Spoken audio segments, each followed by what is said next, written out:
I went to the United States Air Force Academy between the years of 1963 and 64. At the Academy, something happened, some experiments were run on a number of us cadets, which involved hypnosis and some sort of mind conditioning.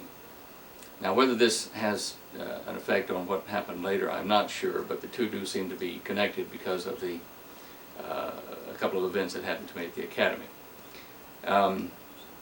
I must also stress that even though I was a member of the class of '67 there, that I did not graduate, I was part of about 186 cadets who left en masse from the Academy.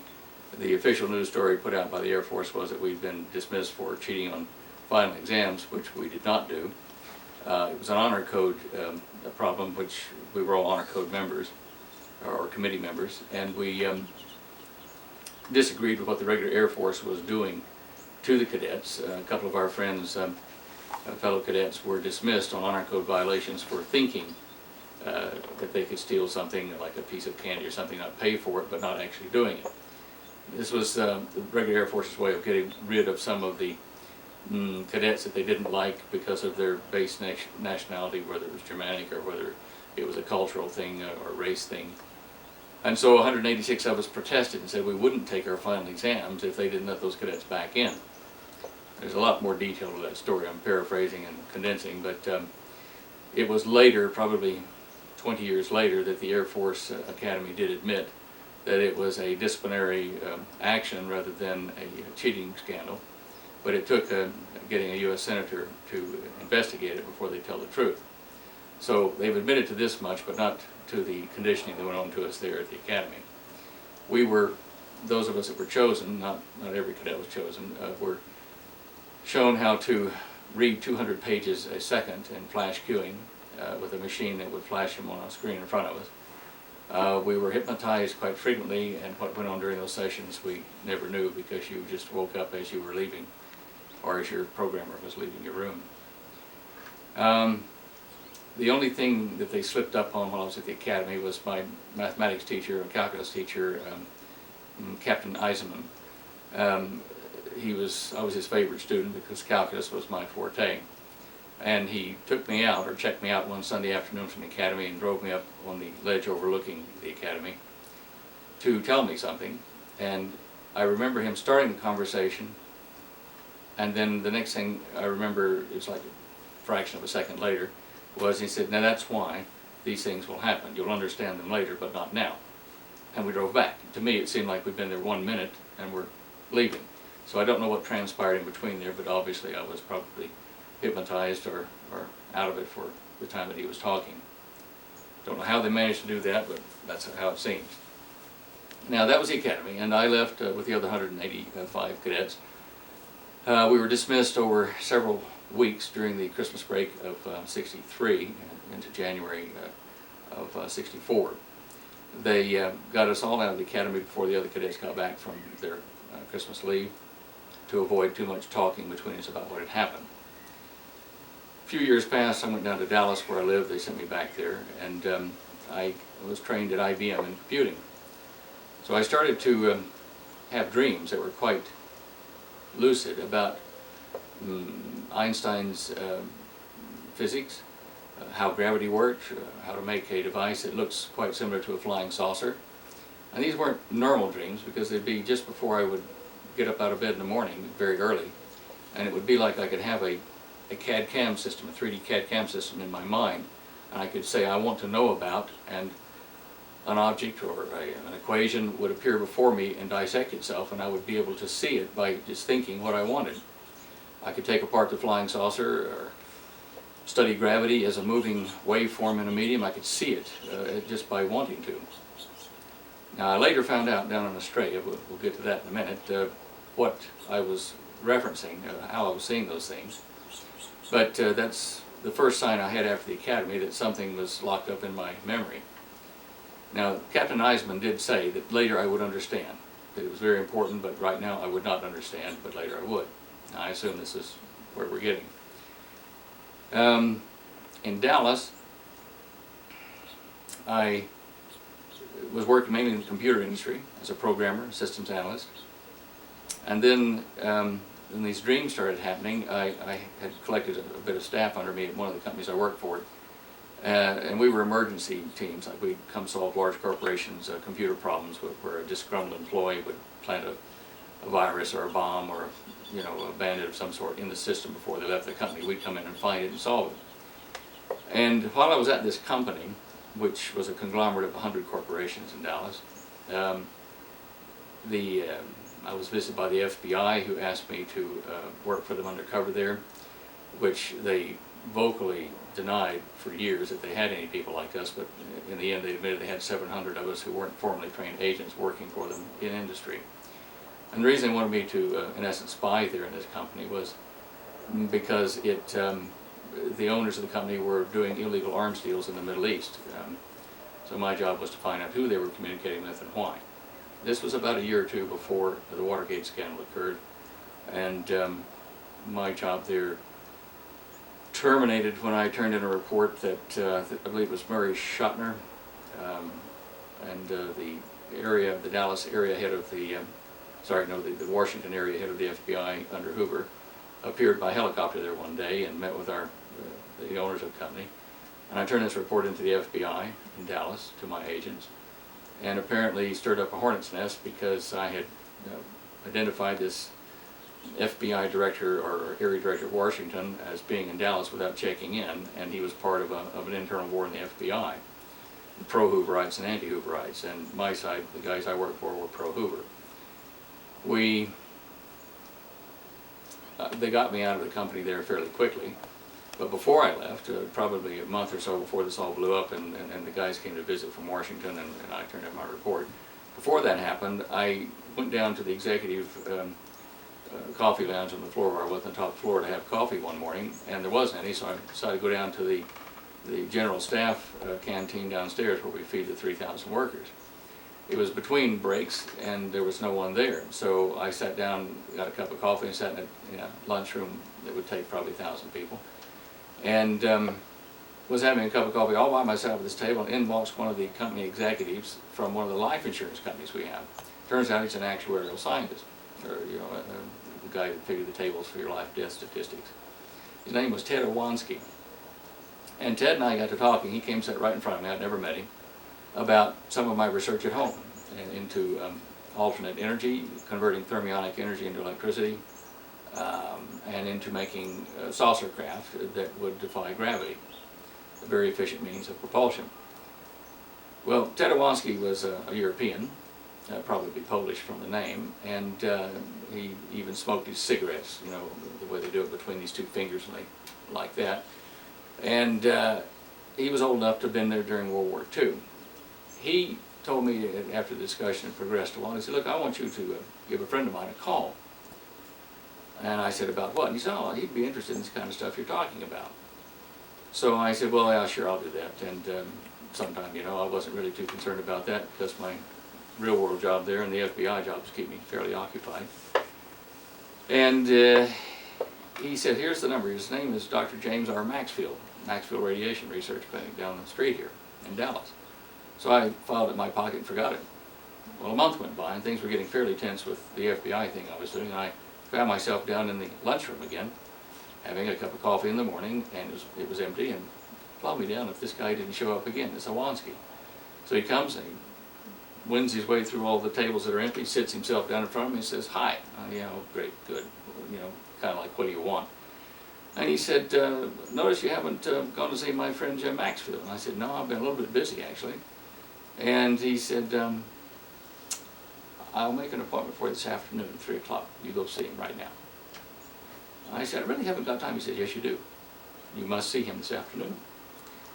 So by this time I wasn't sure who this guy was working for, and so I wasn't sure whether he was setting me up for some unhappiness or not. So I said fine, and come 2:45 or so, I climbed in my car and drove down, I think it was Oaklawn, I can't remember where the office is now, I think it was Oaklawn Avenue in Dallas, and I drove up to the place. There were no cars out in front, single-story building, door ajar. So I opened it very carefully, and it kind of, like in the horror movies, it creaked open a bit, and I looked down the hallway, and it's all dark, no lights inside. There doesn't appear to be any staff or anything in this research clinic. So I said, you know, hello, is anybody there? Nothing. So I walked very carefully and watched every door on the left and right and behind me as I went through, you know, in case it was some kind of a setup to knock me over the head. And I got all the way to the middle. There was a nurse's station, no one there, and nothing running. I thought, boy, I'm leaving this joint. And then all of a sudden, this nurse comes out the back, you know, the side door. She says, "Oh, hi, who are you here to see?" I said, "Well, you know, Dr. Maxfield." So, yes, Jim's expecting you. Just hold on just a second. He'll be right here.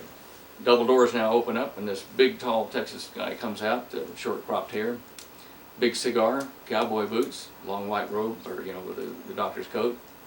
And he introduced himself, and I said, "Well, I'm, you know, Stan Deyo." And he said, "Oh, yeah, I know who you are. I've been expecting you. Come on in the office." So we go into his office there, right across from the nurse's station.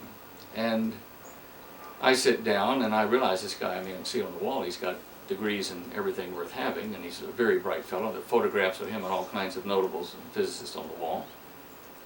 And I said, I really don't understand why I'm here, but Ted Owanski, and he said, "Yeah, I know Ted, told me I ought to talk to you today, you know, rather urgently." And he said, "Why don't you start by telling me what you're doing?" I said, "Oh, well, I work in the computer industry, and I'm doing this and that." And he said, No, what you're doing at home in your laboratory." I said, "Oh, that." So now here you are, you're a guy without degrees, that's me, and I'm sitting there, I'm thinking, I'm talking to one of the guys that helped, you know, Edward Teller build a hydrogen bomb. And I'm a nothing compared to this guy. And he's asked me what I'm doing, and I'm working on anti-gravity, and I know that you don't talk those kind of words to these kind of people. So I said, "Well, sir, I've been working on a theory about combining gravitational electromagnetic fields to force that, well, to actually make," and he said, stop. He said, "Anti-gravity, you're working on anti-gravity, we know that. Now, tell me what you're doing." And I said, "You know I am, you know I'm working." He says, "Yeah." I said, well, here's how I was doing it." He listened, and I was explaining how I was working with toroidal coils and how I made an error model, and he said, "Well, you know, boy," he said, "we've done over 50 projects like this since the mid-50s. I said, "We?" He said, "Oh, you know, Dr. Teller and I, our group, we've known about this for some time. Why don't you work for us?" And I said, "Well, it sounded like a great idea. I mean, who is us, and where do we work?" He said, "Well, we think the place for you to finish your work would be in Australia." And I thought, well, Australia, that's down there somewhere. That's a long way away.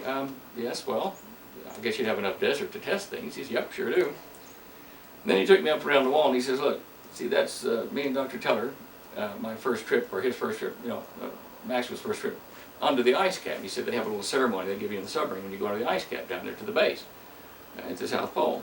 And I said, "Yes, well, that's very interesting. I'm completely overwhelmed at the moment." And he says, "Now, we'll send you down to Australia." I said, "Oh, look, now wait a minute. I said, "Look, I've got, you know, family and house and shares and stock market. I'm kind of, you know, settled here."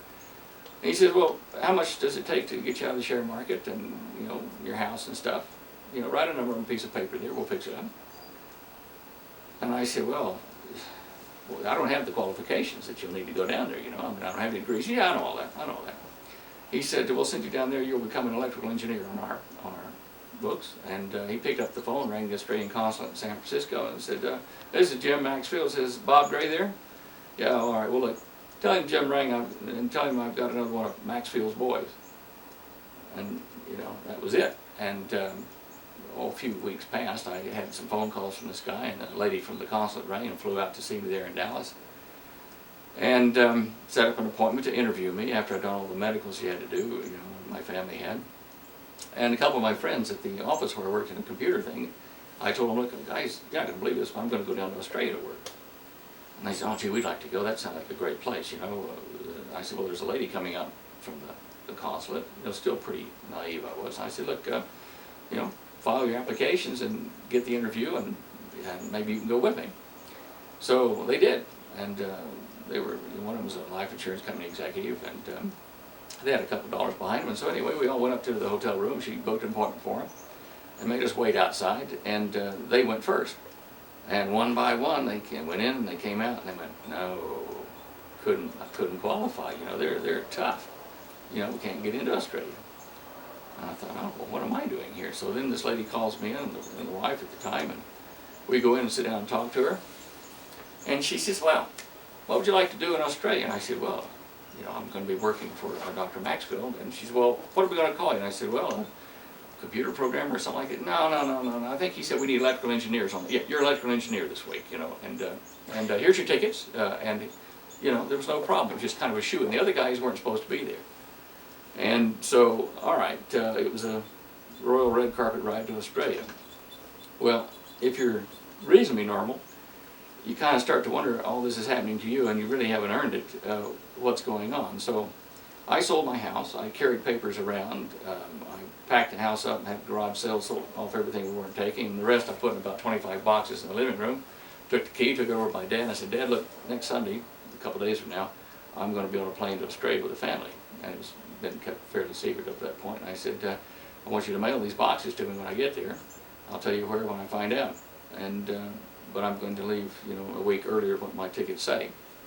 And the reason for that is that I wanted to, the FBI thing had kind of blown up. So I didn't know who to trust, so I left a week early, just went out for a Sunday drive, even played the game in the house where I said to the wife, look, why don't we take a drive out, today to White Rock Lake? And so we just diverted over to Love Field and climbed on the plane and we're gone. Handed the keys over to my car over to my brother and said, sure, see you around. Got to Australia without the plane blowing up, thinking I was pretty fortunate, and was in Sydney at the airport there, and it was early in the morning or late in the night, however you want to look at it. It was dark, and there weren't any people in the airport. It was still pretty country townish, and this was back in 1971 in September, around the 19th of September. And then I was there in the airport without anybody around. I thought, well, I've got to kill 6 hours till the flight will take me on down to Melbourne.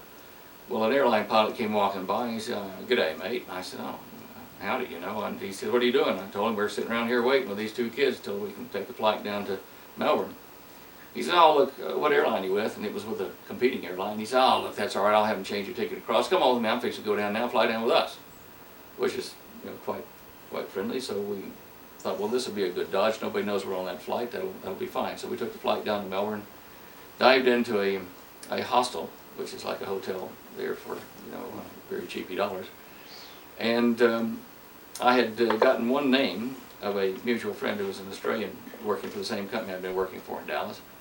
And that one name I rang on the phone on a Sunday morning, I think it was, and I said to him, look, I'm here, Charlie, and you don't know me, but we have a mutual friend and we need a bit of help. And so this fellow got me a car and a house and stuff, rent and things like that, and set me up, and I went off to get some work.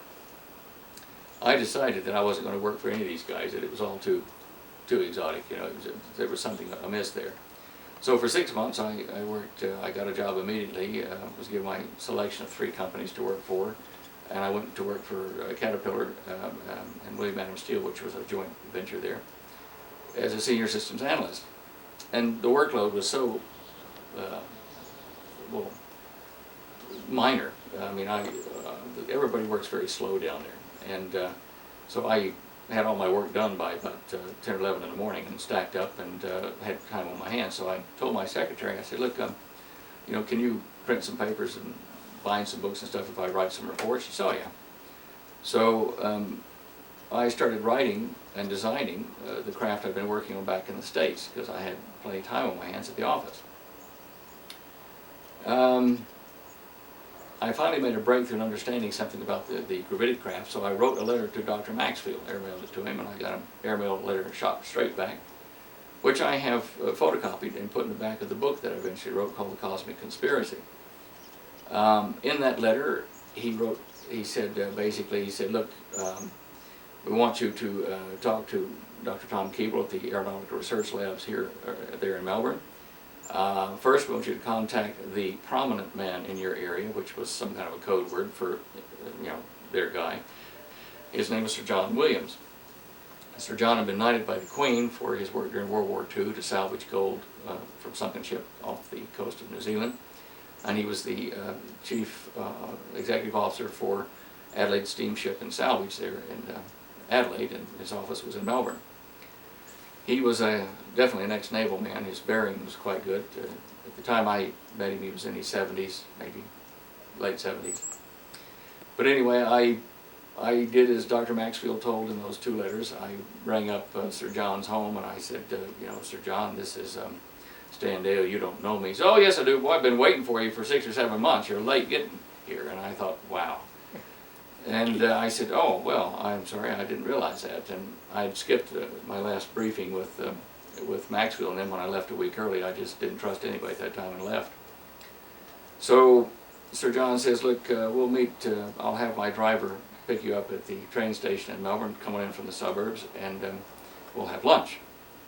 And that's how that started. And I went in on the train, and sure enough, a guy looking, very stocky guy, a judo karate type guy, was waiting there for me at the airport in a Mercedes, and put me in the back seat, and Sir John was there, and we drove off to what's called the Melbourne Club, which is a private club there in Melbourne, run by the leading conservative party members, or like the Liberal Party is what they call it there, but it'd be like something like the Republican Party here in America. And the leading lights of that own that club and run it, and you don't get in it unless you're kind of born in it. It's a very exclusive power elite club in Victoria, in fact in Australia, as I was later to find out. Anyway, we went to lunch, and we had Sir Henry Somerset, who was one of the 9 chancellors of the board of directors for the Commonwealth Scientific Investigative and Research Organization, CSIRO. We talked for a while. We had another fellow at the table, an English professor from Tasmania. I looked around the room, most of the guys were cotton tops, white-haired gentlemen, all very well heeled. After lunch, we wandered into the brandy and port room, and the stewards came in with things on little silver platters and served us. And I said to Sir John, I said, boy, this is a nice place. And he says, well, we're going to be sure that you're properly assimilated into business and society here for your work. And Sir Henry, who was there at the table, had some interest in gold mines in Ballarat, and which was only about 60 miles from there. And our relationship started. I was to write a report giving them detailed explanation of everyone I had talked to in the States about what I was doing, who I had met along the way, and how I got there, and what I wanted to do. So I had to basically write a term paper for them on that, and include the design of my craft. So it took me a month or so to do that, and then I rang him back and brought the report in by hand, and was sitting in the Melbourne Club with him where we had lunch, and he was due to fly off to Jakarta that day later, and he was going to have his people, his science people on the aircraft, to have a look at my paper. So he was thumbing through my paper, and we'd had lunch, and we were sipping port, and everything was very relaxed, and I was watching as he flipped through my paper on electrokinetic propulsion, and at the last I had the finished diagram of what the craft would look like, cut away. And as he turned to that page, he lost his composure and went, ah, his jaw dropped, and he said, can I have a copy of this? I said, well, that is your copy to take. He said, yes, of course. Right. Well, we'll see you when I get back. And so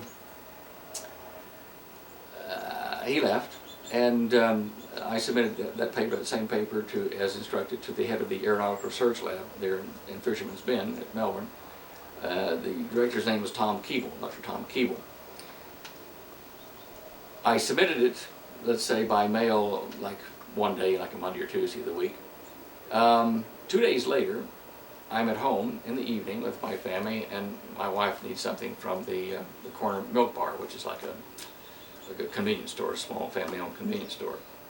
So I went down, it was dark, and I was standing in line. There were several other people getting their smokes and whatever, and I'm standing there in line waiting to get my stuff, and a voice behind me, standing real close to me, a guy standing real close, and he says, don't turn around, but I know you submitted something to the Aeronautical Research Labs yesterday, and I'll talk with you about it outside, but don't turn around and look at me.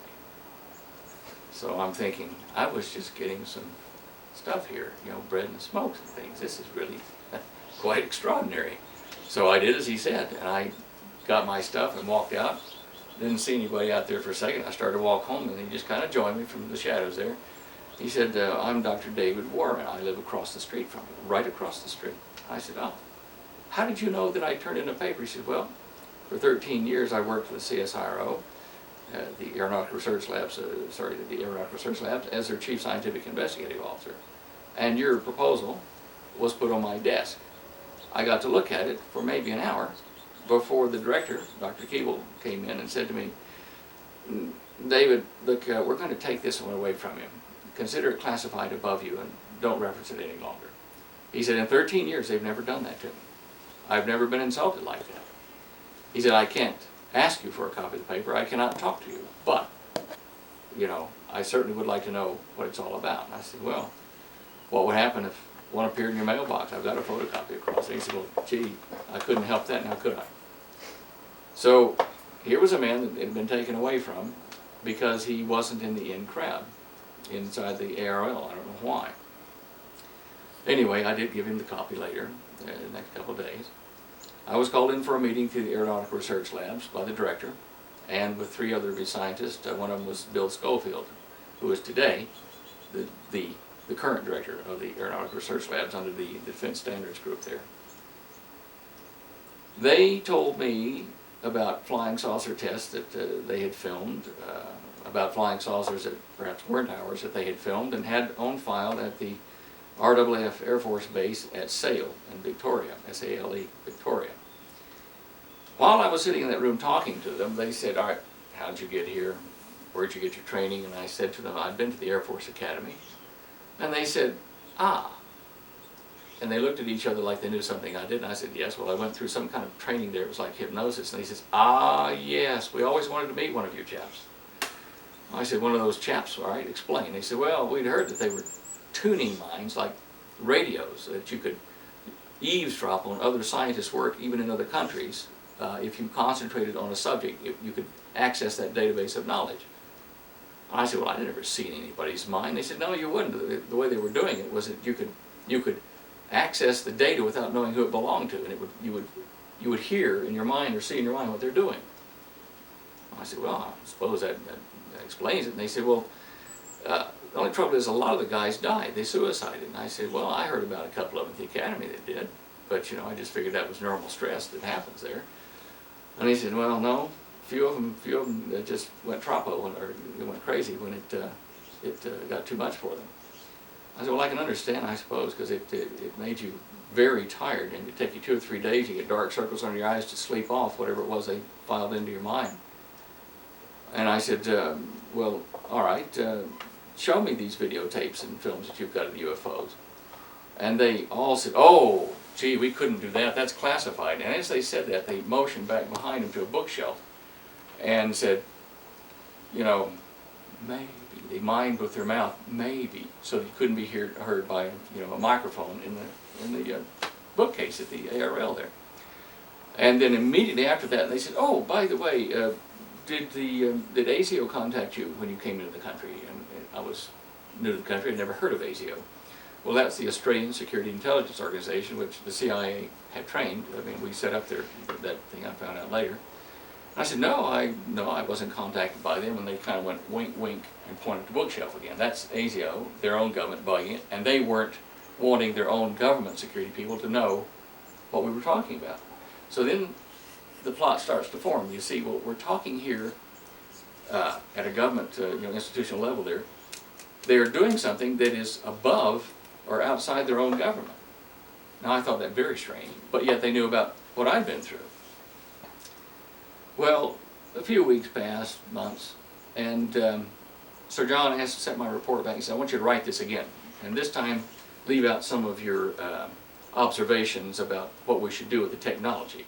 I was getting pretty perturbed when I found out how much other technology had been done by other fellows, some a lot better than my own. I have to admit, they outshone me a great deal in the propulsion systems.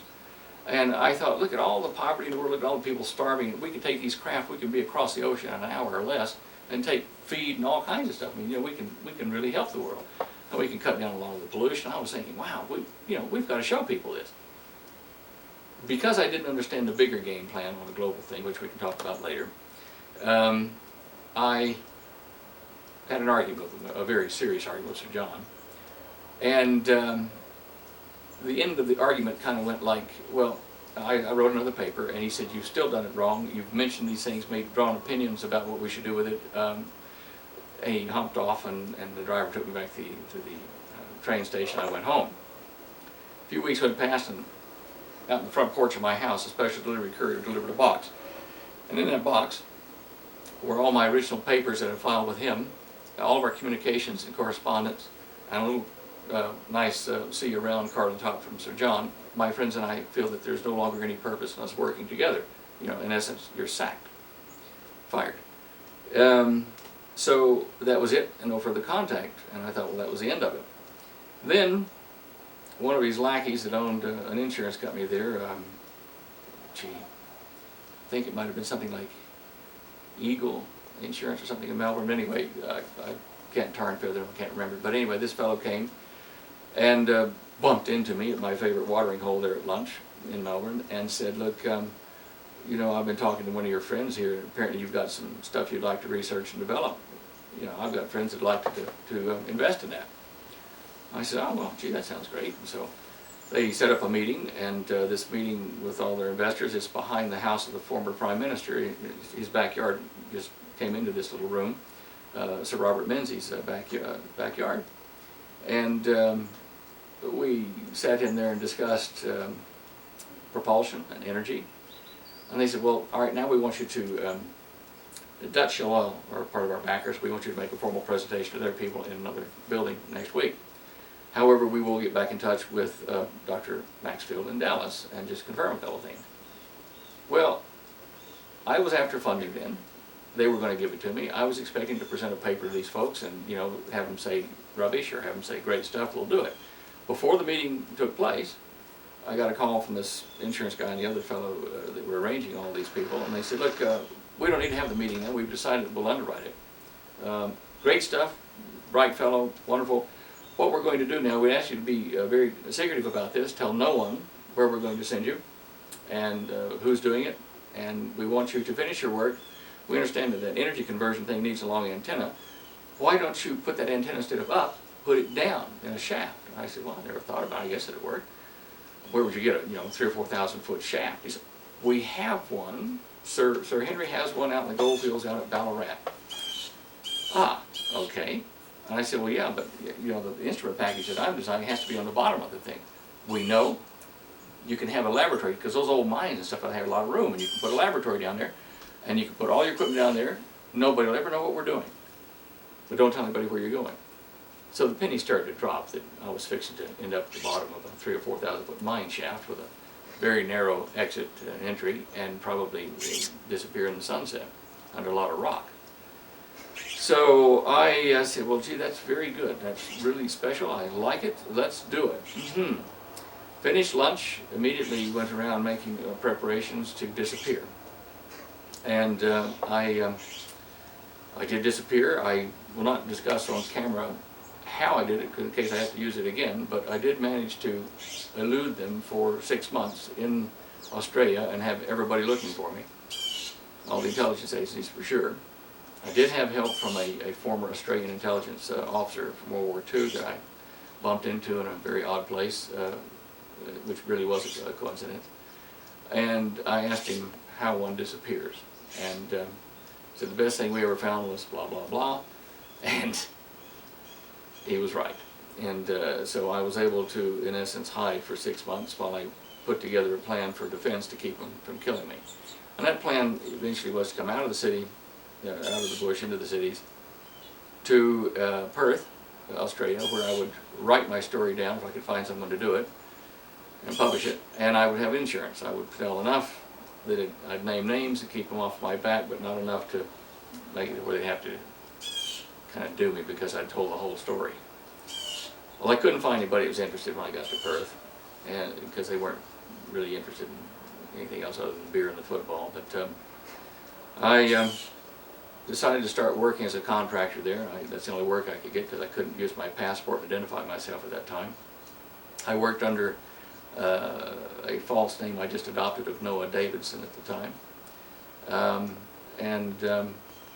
I started to make a bit of money in the contracting, putting in electrolytic chlorinators and pools, and went into a joint business with another fellow into calculator imports and camera sales in Perth, and started another company, and started to wear suits and shave the beard and disguise back a bit and be normal. And one day, as fate would have it, a fellow was at the tip, the garbage dump, the same day I was throwing away a big chest or what do you call it, like a linen, like a closet. Down there, a lot of the houses don't have walk-in closets. They have these furniture pieces that you open up and hang your suits and jeans and stuff. And anyway, I had one of these. I had too many of them in the house that I was renting, so I was going to throw one of them away. I had it in the back of the old pickup, and I was going to drop it out in the tip. Well, as I started to drop it out, the car behind me, the guy runs out and says, "Oh, wait. He says, are you going to throw that out?" I said, "Yeah." He says, "Don't let it hit the ground." I said, "Well, okay, why?" He said, "Oh, it's tip rules." I said, "Tip rules?" And he said, "Yeah." He says, "You know, if you let any of the stuff you're throwing away actually touch the garbage ship, the garbos have a license and it's theirs, and they can keep it or sell it or whatever." He says, "I want that." I said, "Well, fine, all right, tell me where you're going, I'll drive it there." And he turned out to be an off-duty policeman. And he said, "Look, I just live around here." We started to pack up and go. Well, the garbos with the large Caterpillar, what was a D9, it was a big mover, was sitting there, and he said, "Hey, you can't do that, that belongs to us garbos." And the policeman's, "Oh, yes, I can, it never hit the ground."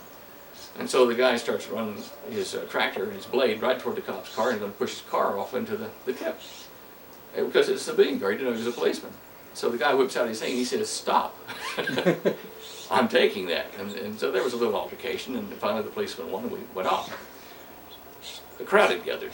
One of the members of the crowd there turns out to be a TV producer for the local television station. They were making a documentary on UFOs. Well, I didn't know that. We got over to the cop's house, having a cup of coffee and tea and crumpets and whatever, everybody talking about how neat it was to have a fight at the garbage tip.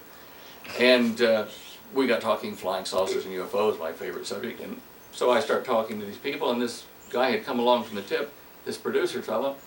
He says, "Could I have your phone number?" And so he just appeared one day, a couple days later, over at my house and said, "Look, I've talked to the director of our new production here, and we'd like to have you appear on our show." So that started, then that got me a publisher. I wrote as much as I could in that book, in the Cosmic Conspiracy, without revealing everything. It was part of my extra insurance. And it worked. I found a publisher that eventually said it was too hard in Melbourne. I took it back and I self-published the book, and have now sold it in 22 countries and 4 languages, English, Greek, French, and German. And the book has certainly gone well since 1978. It's probably in its 14th or 15th printing. Well over 250,000 something copies now. So during that time, I was visited occasionally by former intelligence agents who had been either with the project from the MI6 division of British intelligence in the Middle East and in Europe after the war, or from Australian members. There were two of those, one MI6 fellow, and the Russians. Although the Russians were involved, I don't know that I ever spent much time with any of their agents talking about that. I did meet one KGB officer in Adelaide who had memorized the Nuremberg trials page by page and could quote from memory. Bright fellow. From the time that I walked out of their offices and had the argument with Sir John and was dismissed, I never ever worked for the group again. I did investigate, and any time that I had an opportunity to talk with intelligence officers who had been involved in the project in some way, I gleaned information where I could. When I arrived there in Perth in 74 and then eventually in 78 wrote and published The Cosmic Conspiracy, in that intervening time, 74 to 78, I met some police officers there in Perth. And in Australia, they have what they call the Commonwealth Intelligence Bureau, the CIB, which is sort of like an FBI, a lower standard of it, but it's a national police force across Australia. But each state has a state branch of the A.S.I.O and of the CIB. My branch out there in Perth, in West Australia, it was treated kind of like the stepchild West Australia was of Australia, because it's so far away from all the other main cities. Probably in miles, 2,000 miles away from the main coastal cities on the eastern coast of Australia. Well, anyway, I made friends with a CIB officer there that there's no point in naming him, but he did say that they were aware of my situation, and as long as I stayed in WA, where they were of similar mind to my own on this issue, that I was safe. But if I went back to the eastern states, that they couldn't guarantee my safety because each state was run by a different clique of individuals in the CIB and the A.S.I.O offices. So I determined it was probably a good idea to stay in Perth and live and work for a while, in fact many years eventually. Around that time, probably within a year or two of that time, I was approached by an industrialist, a British industrialist in Perth by the name of Paul Pearson. He was connected to a back east, in the Australia back east group of industrialists, again British and Australian mix, and knew my story before I even got there.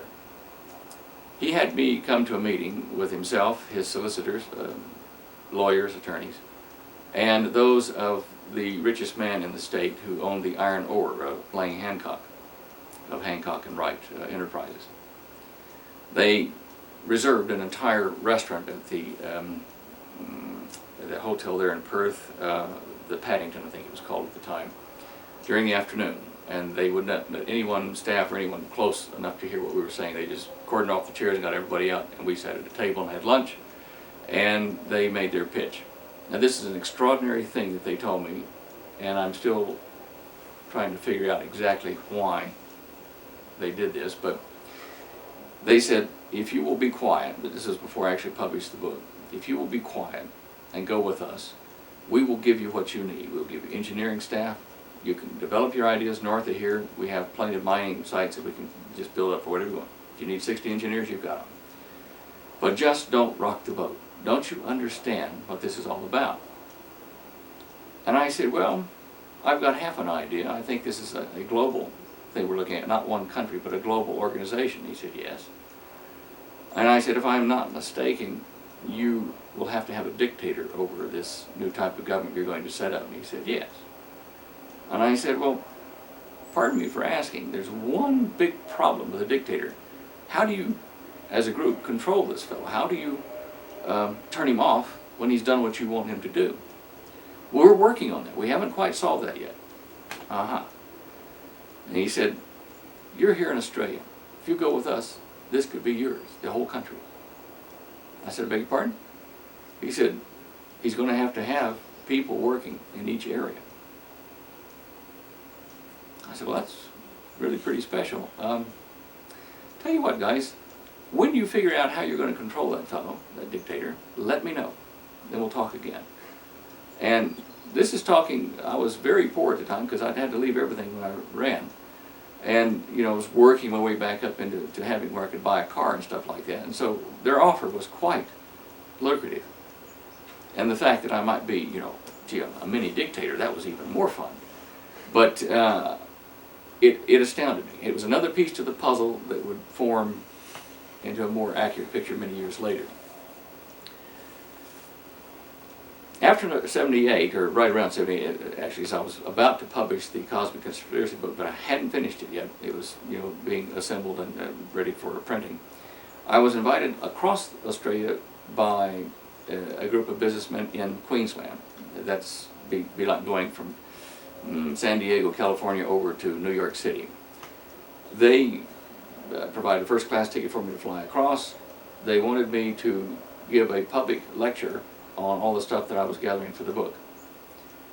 A lot of them were Christian businessmen, very straight shooters, so I didn't have any trouble with that. Around that time I'd become a Christian myself, and so I thought, right, good thing to do.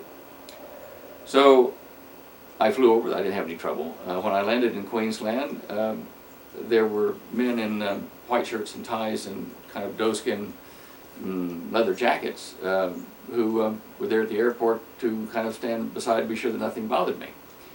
Turns out later the governor, or the premier of the state they call him there, but the governor Bjelke Peterson, had supplied me with bodyguards to be sure nothing happened in his state while I was there.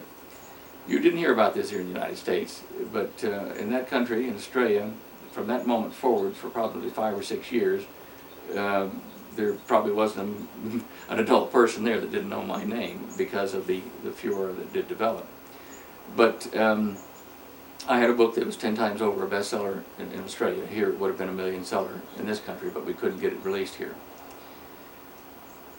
This lecture that I went to do was at Cooperative High School, and we put, I don't know, maybe 800 or 1,000 people in the audience there.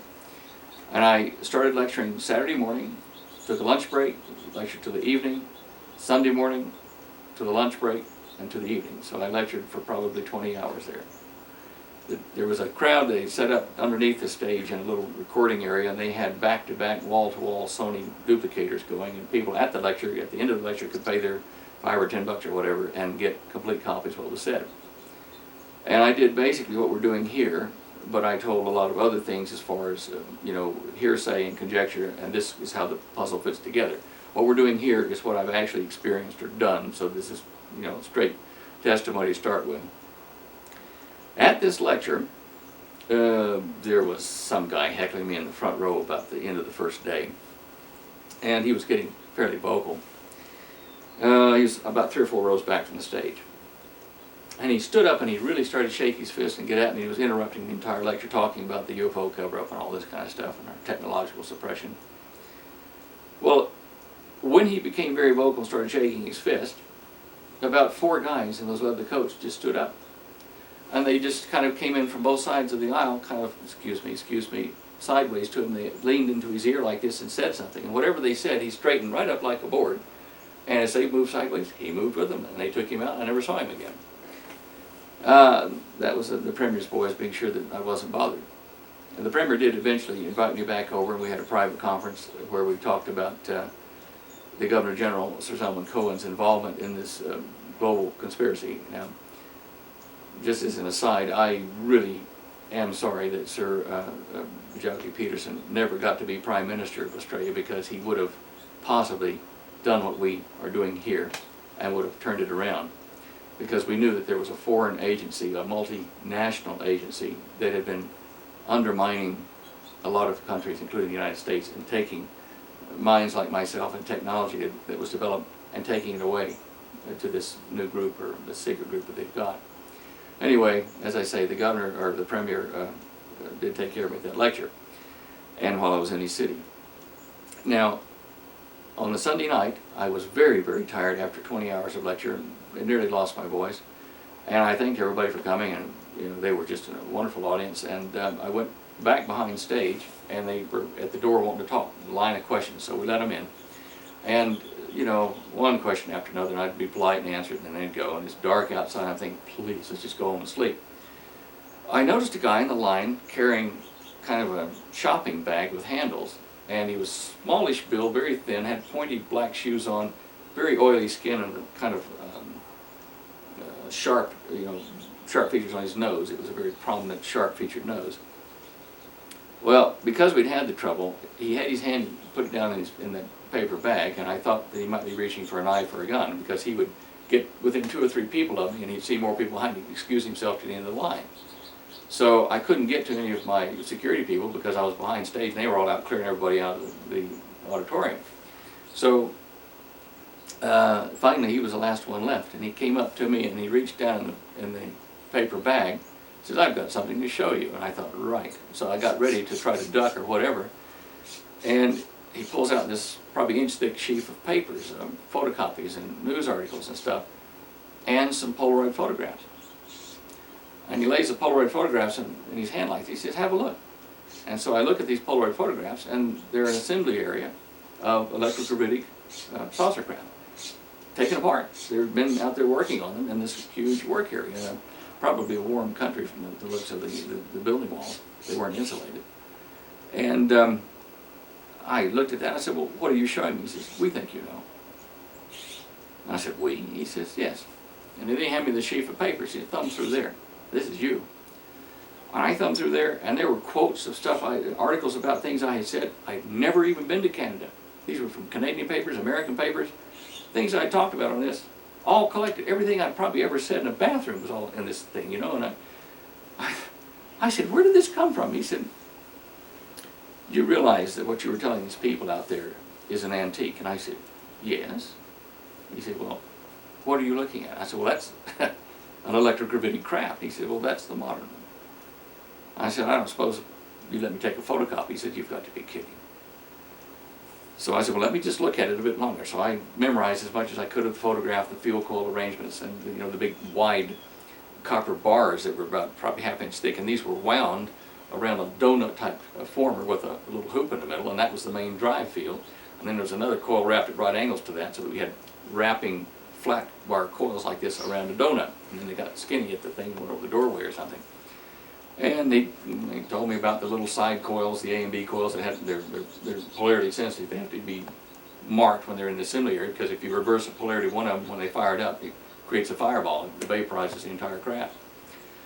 And so, anyway, I was sort of impressed with all this. And so I said, well, look, what's inside the former? He said, oh, well, here's another photograph. And inside it showed me a square section of the former, and it was hollow. And there was only insulation and those fuel coils wrapped around it. And I said, well, wow, what kind of a metal have you got in there for, an inductor, a magnetic inductor? And he said, oh, it's a metal. And I said, well, gee, and I'm thinking to myself, if I just grab those photos and stuff and run, he can't stop me. And he must have sensed that, because he just went like that with the stuff and shot out the back door. And I went running after him. I called security. I yelled, and they didn't get there in time. And I saw him in a black limousine driving off. His driver was waiting for him. Never saw him again. Never heard from him again. But that was, I understood what I was looking at. Somebody was out there watching me. And as I tell you, I'd never been to Canada and these other countries where they had the news stories on me and other data they collected on me. So obviously whoever it was had intelligence connections. He did not threaten me with death or anything else. He just said, we thought it was time that you saw the new model. So there you have it. I'm just trying to remember after that. Oh, probably 5, 6 years after that, maybe even 7. Oh, that'd be 83. Yeah. I had a friend. We were working on developing a marine version of the saucer craft, an aircraft that I'd first developed, which wasn't electrogravitic. It was purely an entrainment or asymmetric propulsion device, which I can explain later. Anyway, I was at my friend's factory near Perth, and we were experimenting over several weeks, making these things go in the water so that they would be rapid, leave no wake in the water, and no bow wave, and pretty exotic marine craft. And I wanted to build it so I could make one and make a couple of dollars. Well, a guy that supplied him some of the supplies he needs boat building industry, a wholesaler, happened to come into my friend Ken's office one day, and a copy of my Cosmic Conspiracy book was laying on the table. And of course the front cover of the book has flying saucers on it with electric field globes around them. The guy looked at it, picked it up. Whose book is this? A friend of mine. Well, he says, well, he's got it right. And so my friend Kim says, oh, yeah. You know something about it? Might tell you someday. So Kim told me about this guy. He says, is he bull dust? He says, no, he's a bright fellow. So it took us probably 4 or 5 months to make a deal with this guy, to meet in a particular place and have him tell us what he was involved in. Now, here is where I will tell you what I heard from the man. It is hearsay. There's no point in telling you this guy's name, because he swore that if we ever identified him, he would kill us and our families before they got him, because they would kill him. They, being this group we're talking about, the Sir John's and Sir Henry's, this world group. He was attached out of a European intelligence organization after World War II. And he was in a position of lower scientific value or engineering value in the organization, but was taken into an underground bunker that was left over from Hitler's stuff, where they set up the initial test after World War II for these electric dishes. And they would use the railways underground, long rail tracks, and they would put a rail sled up and one of these 4-ton saucer lids, and the weight of it was really the transformers in those days. And he said I could look down the track from the left like this as they fired it up, and before I could turn my head like this as quick as I could to the impact area where it was braking, he said it would go glow, and a 4-ton device would impact down the hallway, or down the trackway. He said I was later transferred to bases in Norway on the Norwegian-Russian border at the NATO base there, underground. And he said, and in England, he said I was at a test in England, he said, where one of the craft we were making, it was being tested by the pilots, sat in a cradle. The pilots got in, and he said they started to fire it. He said what happens is it kind of started to glow a bit, and then it lifted up very slowly out of the cradle, and then it did a very slow rock like this, and then he said as quick as I could raise my head, poof, it was way up beyond the clouds and it left circular rainbows behind it in the air as it disappeared. He said I stood there for a few minutes and it came back right over the thing just as fast as it could and stopped right over the top of the cradle and landed. He said we did recover an alien craft offshore in England. The whole village had to be taken into confidence and debriefed, and we kept one of the fellows alive, the little fellows, for several years there. It broke in half offshore, and the survivors were taken from that wreck offshore in England. And that's the end of that piece of hearsay. I won't tell you the guy's name because there are other people whose lives are at risk here. There are some incidents now that I would like to relate that occurred around me in Australia and perhaps in America, as I'll tell you later, which are hearsay from close friends of mine or agents who work for various governments. So from here on, this is hearsay from sources that I do fairly well trust, though. In Perth, when I was there, probably around 1985-ish, 86, we checked the public records there. A newspaper report came out from the Perth newspaper that day, the West Australian, that said that there had been a fire inside A.S.I.O headquarters there in Perth. This fire was the result of apparently an attempted break-in to their headquarters. Well, I read the report like everyone else in the newspaper and thought, oh gee, that's neat. The secret guy, somebody tried to break in and fire at. Put the paper down, went on about my business. Later that day, I got a phone call from a man that, we'll just call him the karate guy. Used to be the bodyguard, or one of the bodyguards for the Prime Minister of Japan when he was in Australia and traveling in the region. He was an Australian, still is an Australian security officer for one of the security agencies there. Obviously he had clearance high enough to be inside A.S.I.O that day, because he called me up and said, meet me in the garden at the usual place, I want to tell you something about the break-in today. So when we were alone there in Perth in the daytime in the garden that day, later in the afternoon, he says to me, you read about the break-in and the fire. Yeah, he says, well, what you didn't know was that there was a man killed. He did break in, he got to the file room, and he was shot dead with your file in his hands that we had there. And we kept the file, but we lost the burglary. We killed him.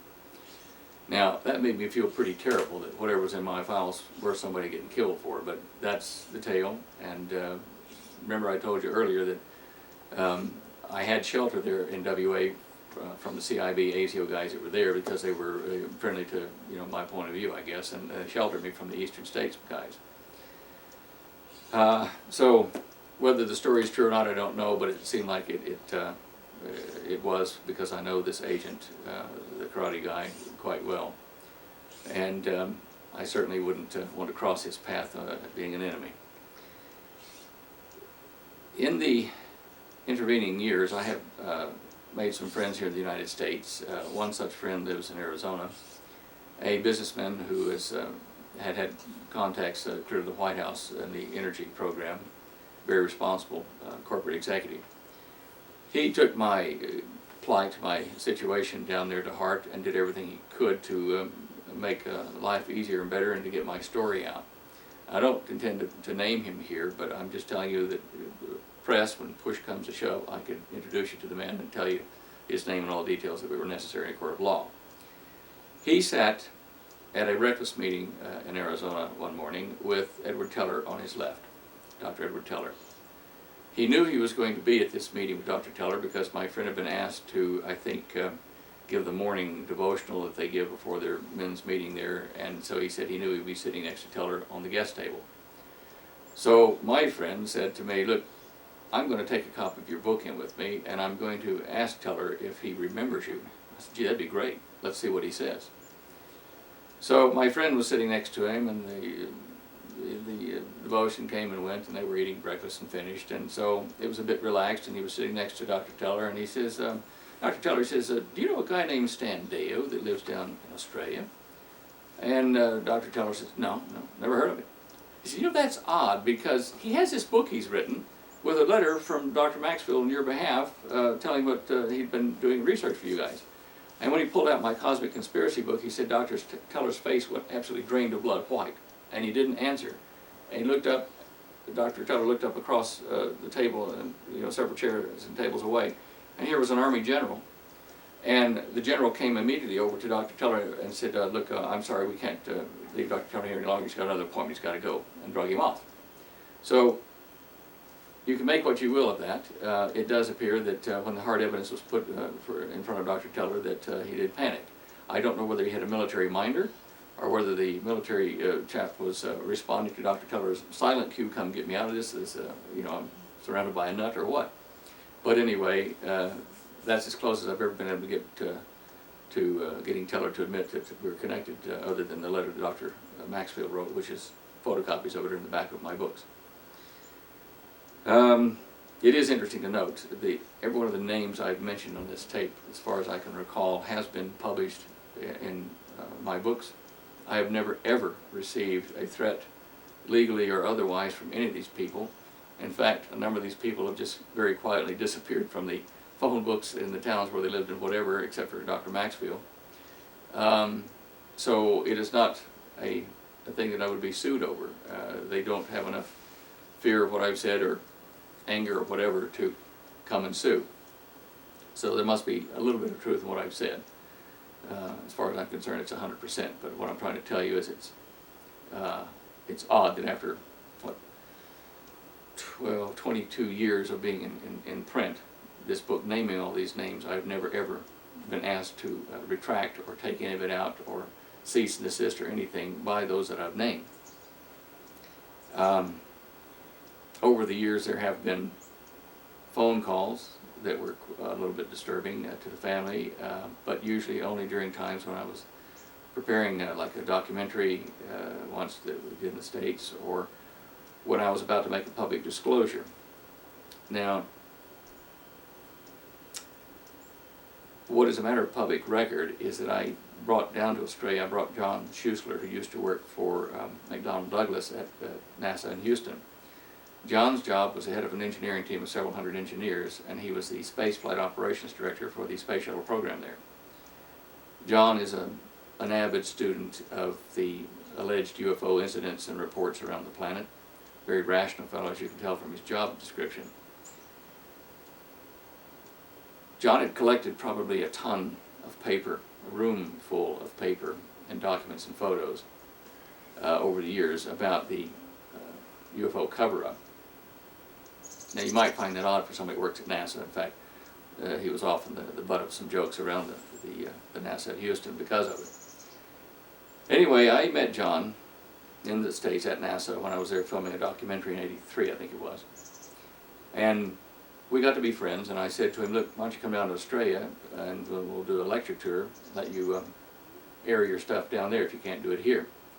So he finally agreed, and we set up a national tour of Perth, Melbourne, Sydney, and Brisbane in Australia. And we had 3,000 people at our first gathering in Perth, and the unions went on strike just before we were fixing to go on stage, and I had to solve a union dispute to get the lights turned on and the power turned on in the hall. A number of things started to happen as we traveled across the country. A heckler guy called the radio station and tried to imply that John Schuessler had no credentials, no degrees, and didn't work at NASA, which was, of course, obviously a fabrication because he was publicly known to do so. The same fellow, we think, dropped a little doll in our lecture in Melbourne on that same tour. In the front row, he dropped it out of a bag he had, and the doll goes, "Mama!" like that at a critical moment during a very serious topic. Of course, the audience broke into laughter, but it was a way to interrupt or discredit what John and myself were saying at the time. And we started seeing the signs. John said, I recognize the technique. This is from the States. These guys are not locals. They've been flown in. And so we then flew up to Sydney for the lecture we were going to do there. At about 2 o'clock in the morning in a hotel room, John got a call from a meeting of 3 agencies of the United States. NASA was represented, Donald Douglas represented the United States Air Force, and I think there might have even been DOD, I'm not sure, but at least those three were at the meeting, and they told John on the phone that he had a job and a family at home, and home's where he should be right now. If he wanted to stay that way, he'd get on the next plane home and just be quiet. He was embarrassing NASA and the government by talking about what he was talking about. Well, within an hour of that, John developed, in fact, this even 30 minutes after that, a bleeding intestinal problem, and was so ill that we had to put him on a plane anyway and send him home. It was several months before he healed from that. I finished his lecture tour with his notes, but that was a threat, and it was certainly a very significant threat from people that he worked for at McDonnell Douglas and NASA and the Air Force. We were told that if we went to the press with that, and the press were all over our hotel trying to get us at that moment, that, and I don't know how they got wind of it, but if the press got wind of it, that he definitely would not have a job at the Cape or at Houston NASA when he got back. Now John has since retired, so I'm relatively comfortable telling you this, so it's not going to affect his job. But for all that time in between, we kept this from the press and the public because it would have meant his job and possibly something else. He's a good friend, and I certainly would not do anything to harm him or his family, so I'm sure that he could tell you a lot more of the details that happened to him after he got back, because he got an instant lateral promotion when he got back anyway. But there are tales like this, things that have happened along the way where people have suffered a great deal to get a little information out to the public, and then it gets swallowed up. The media is an odd thing. It can really hide a story or twist it till it's unbelievable. Now we'll probably discuss, or we will discuss some things that I'm familiar with, some technologies that I know work and have developed myself as well. A lot of talk was floating around the United States and Australia and the Western world back in the Reagan administration about a death rate. Well, I actually talked to one of the guys that was on a test of a naval vessel, U.S. naval vessel that was down in Australian waters off the Adelaide coast or South Australian coast in the early 70s, which used one of these so-called death rays to knock out what's called a Gendevic target aircraft drone from 5 miles away. Let me explain this weapon. The comic book writers and cartoonists have often spoken of a laser cannon or laser gun that you point at some object and you vaporize it from a long way away. The problem is that there are a couple of problems with a laser that punches through the atmosphere and hits a target and then vaporizes it. If you hit a metal object here on the surface with a laser beam that is of the frequency and energy to actually melt the metal rapidly, what happens is a mirror surface forms there. It's called the plume effect. And at somewhere around 80% of the energy of that laser beam, as it strikes a target and forms a mirror, is reflected away. And so it doesn't get it as hot as it should. And so you track down the target. You have little pits of mirror surfaces as it moves along, because it reflects heats like this, and it doesn't rip the target apart. So they devised a way to make a laser beam that would ionize or excite nitrogen in the atmosphere. When the gas of the atmosphere becomes ionized, and nitrogen had 3 or 4 levels of ionizations you could use, I think it's 4, something like that, the nitrogen can conduct electricity. And most gases can if they're in a plasma state. So they wanted this laser beam to go to the target, making a wire in the atmosphere of the ionized gas. And over the surrounding that laser ionized channel was going to be pulses of donut-shaped or smoke ring-shaped charged gas at high temperature. Now, these donut shapes spin like that, forward in the center and curling around the back, just like a breast-stroking donut going along this laser beam to the target. And the idea behind it was that they would send a lot of these high-voltage, high-current plasma rings along this wire to the target, which is just a laser beam, so that when it got to the target, it would scoop out the metal that melted and throw it to the side so it couldn't reflect the beam away, and it could tunnel right in and cut a hole in the craft, which it did. It was quite effective. The cameras to photograph the test of the firing of it on the naval vessel had to operate at 50,000 frames a second to capture the toroids leaving the cannon. So we did have that, and it was being shared down in Australia at that time. I'm familiar with the technique, but the same technique can also be used. Instead of making a weapon, you can make, with a minor adjustment to the whole thing, you can make an antenna that goes from the ground out as far as you want, and you can transmit and receive data along this ionized channel in the atmosphere, and it's a portable antenna that can be 2 miles long if you want, straight up or straight out. There are a lot of peaceful applications for it, but unfortunately because of war and what other things, it had to be classified. So we do have that, and I am aware of that one, and I'm planning to use some of that myself in a peaceful application rather than for weaponry. The concept of toroids is a fundamental thing that has been left out of our physics books for the main part until the last 10 years. I have seen that the University of Texas, or University of Houston, I think it is, anyway, in Texas, I think it's in Houston, there has been work in aerodynamics utilizing what I'm about to explain to you. I have no problem explaining this to you because having built craft using what I'm about to tell you, I know there are two factors that you don't know about until you build one that will not compromise my patent at this point. It will not enable you to build one yourself without a lot of heartache. But the concept, I will tell you. Asymmetric propulsion is completely opposite to symmetric propulsion. Symmetric propulsion is where you have thrust reaction.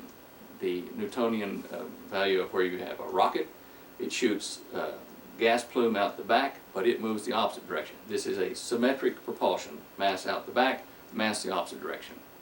Asymmetric propulsion is where you can take your object, shoot mass ahead of it, and follow it. You go in the same direction, so it's asymmetric propulsion. My original patents that I filed in Australia were under a thing called a vortical insertion accelerator, or a VIA drive, VIA drive.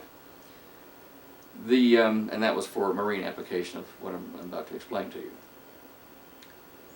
Asymmetric propulsion is something you see in life quite frequently and never pay any attention to it. Every time you've seen a bumblebee flying, you've seen asymmetric propulsion working. In aerodynamics, they teach in the universities the bumblebee cannot fly, but God forgot to tell him. And the understanding of why and how he can fly is a marvelous piece of understanding of the entire fabric, the basis for what makes the universe run. This is why what I'm about to tell you is more than just propulsion. It is new nuclear physics. It is an understanding of how energy exchanges throughout the universe in multiple parallel universes even, as Einstein did postulate. When you have been in the garden watering with a water hose, and you've been tired of watering, and you stuck the water hose on spray down into the soil, especially if you had sandy soil, when you've stuck it into the ground, you've noticed, I'm sure, that occasionally it will tunnel itself into the ground. You get it just under the dirt, get a little bit of mush around it, and your water hose head sucks itself into the ground. What you may not have done is take a big bucket of water and take this water hose and a nozzle, hold the hose maybe 2 feet away from the nozzle so that there's a lot of leverage on that nozzle, and turn it on spray, and it's dancing around like this, the nozzle, you're dancing around, you think, wow, it's like a rocket. It's shooting the water out here and it's bouncing the head up here. Now, in my bucket of water, if I just let the nozzle on spray get right under the surface, right there, just as it clears the surface, it sucks itself to the bottom, like a rocket in reverse. And you say to yourself, wow, that's neat, why did that happen? So then you look at standard physics and you say, well, the flow of water created a Bernoulli or a Venturi effect underneath it, and it sucked itself toward the bottom. Well, you would be correct. You think, well, that's novel, but what good is that for propelling something? Because you don't have a bucket wall ahead of you to fly with. But you do. If you've ever been in a boat doing 15, 20, 30 knots, put your hand out into the water, what do you feel? It rips your hand off. It's hard. Inertia forms a wall. So there is a way to generate a hard wall ahead of a craft and use that to create an entrainment, a breaststroking, so that when you pulse that spray of water ahead of you, or spray of air, or spray of electromagnetic field, as you pulse it in thin film, it comes back around and into your intakes of your prime mover and recirculates. Over a period of seconds, your wake is recirculated, approximately 75 to 80% of it, back into your intakes. So your power requirement drops to 20 to 25% to get the same velocity, same speed. Using this, you save energy, you can go a lot faster because you are not shoving your way through the media. In Einstein's view of relativity, in Michelson-Morley's observations of the change in the velocity of light, and in the Lorentz-Fitzgerald transforms that try to explain foreshortening of mass and time dilations because of the observations of Michelson-Morley, there was a mistake, and it's a very simple one. These things I'm telling you are all found in the back of my first book, The Cosmic Conspiracy. I lay out where the information is available in Dr. Sciama's book, The Physical Foundations of General Relativity, and I explain where the error occurred in Einstein's observation as well as Michelson-Morley. And Michelson-Morley did correct this in 1925 in what's called a rotational analog of their experiment. All of these things, from one simple error, we grew a tree of physics that limited us. We couldn't go faster than velocity of light. We had trouble breaking the sound barrier because of the inertial waveforms that breaks the craft, and the extreme, huge amount of power it required to go faster and faster than the speed of sound. The error occurred like this. Here's a cup of tea or coffee. You spin it, you stir it. It has tea leaves in it. Now if you imagine that the center of the cup, where it's spinning, the little vortex, is the sun, and that out here around it, spinning around it, are tea leaves, are planets. Then you have the situation that Michelson and Morley were in when they said, look, we're going to shoot some light out ahead of the Earth as it travels along, as split a light beam, so half of it goes this way and half of it goes out at right angles. And so when it comes back, this beam here, as we're moving, will have traveled a long triangle like this, where this one will have traveled a shorter distance, and they should come back out of phase. Well, it didn't happen. They were expecting to sit on their tea leaf, the Earth, and since we were obviously moving through the tea as we orbited the sun, that they would be able to get some change in the velocity of light sideways versus going forward. They found none. As many times as they did the experiment, they found none. Now, their premise was flawed. They were saying we are moving through the fluid of space. They did not consider the fact that the tea was moving us, and we were moving at the same speed of the tea in our vicinity. So, when they discovered this later, Michelson and Gale and Michelson and Sagnac later, they made a spinning disk, and they split the light beam going with the spin of the disk and against it. And they found such a tremendous evidence of light variation, light speed variation, that they were able to navigate a battleship from beneath, from the midships, from beneath deck, without any outside like horizon or any methods of telling where the battleship was. They could navigate that battleship by the interference rings that were forming on the go-return of the light in a rotational analog. Now what this means is this. You've got your water hose that's spraying water out like this and it curls. If you are not shoving your way through water, air, or any field, then you're generating a definition of, say, like in physics, of like a gamma ray, a gamma photon, or a tachyon, if you go faster than the wave velocity of the medium you're in. Because you are not shoving up this huge inertial wave, which you do when you shove a rocket or something forward, because you're not shoving out part of your inertia in a curl that comes back at you, because you're shoving it behind you, sideways, you create a definition of a low pressure area in front of you, a high pressure area behind you, and your entire craft becomes like a wing, except the whole top surface or forward surface is your lift or negative pressure area, and the back of it is your positive pressure area. It's like the old mail chute devices they used to have, 50 years ago in offices, where you'd open up a chute and put the little bullet with your message in it and suck it up the tube and somewhere else into the building. In front of it is a vacuum, behind it is normal air pressure, so it shoves and pushes it along. Now, I've made a number of videotapes and tests in a laboratory with oil vapor and high-speed smoke ring cannons to explain this to other folks, to explain what was happening when we were building something. the faster you spin or pulse air into a smoke ring, get it off with your water hose now and just pulse air or water into a donut, the faster you do that, the more defined that object becomes as a solid. We've been able to shoot these toroids in air and in water to create them and shoot them at up to 100 miles an hour, and they will bounce off of solid objects. They become like a particle, which is why in physics we have evidence for wave behavior at the subatomic level and particle behavior. In essence, there are no solid particles. There are only fluids or inertia spins in a fluid space medium. You can call it whatever you want to, ether space or fine structure, but it is still treated as a medium in which there are vortices, balanced pairs, imbalanced pairs, where you get photon movement or travel in the thing. And if you build, in essence, a large imbalanced vortex, like a donut, then you have the mechanism for a flying saucer or a super submarine or electrogravity craft. Gravity itself does not exist on any system or in any system without spin about a moment. You will not have a gravitational constant without spin. You can estimate the gravitational constant very closely of far stars, distant stars, by the oblateness of their spheroid. Instead of being a perfect sphere, they flatten, and that flattening tells us the angular velocity of the star, and we can determine from that, by the 6th power, I believe, what the gravitational constant is, because it will not have gravity without spin.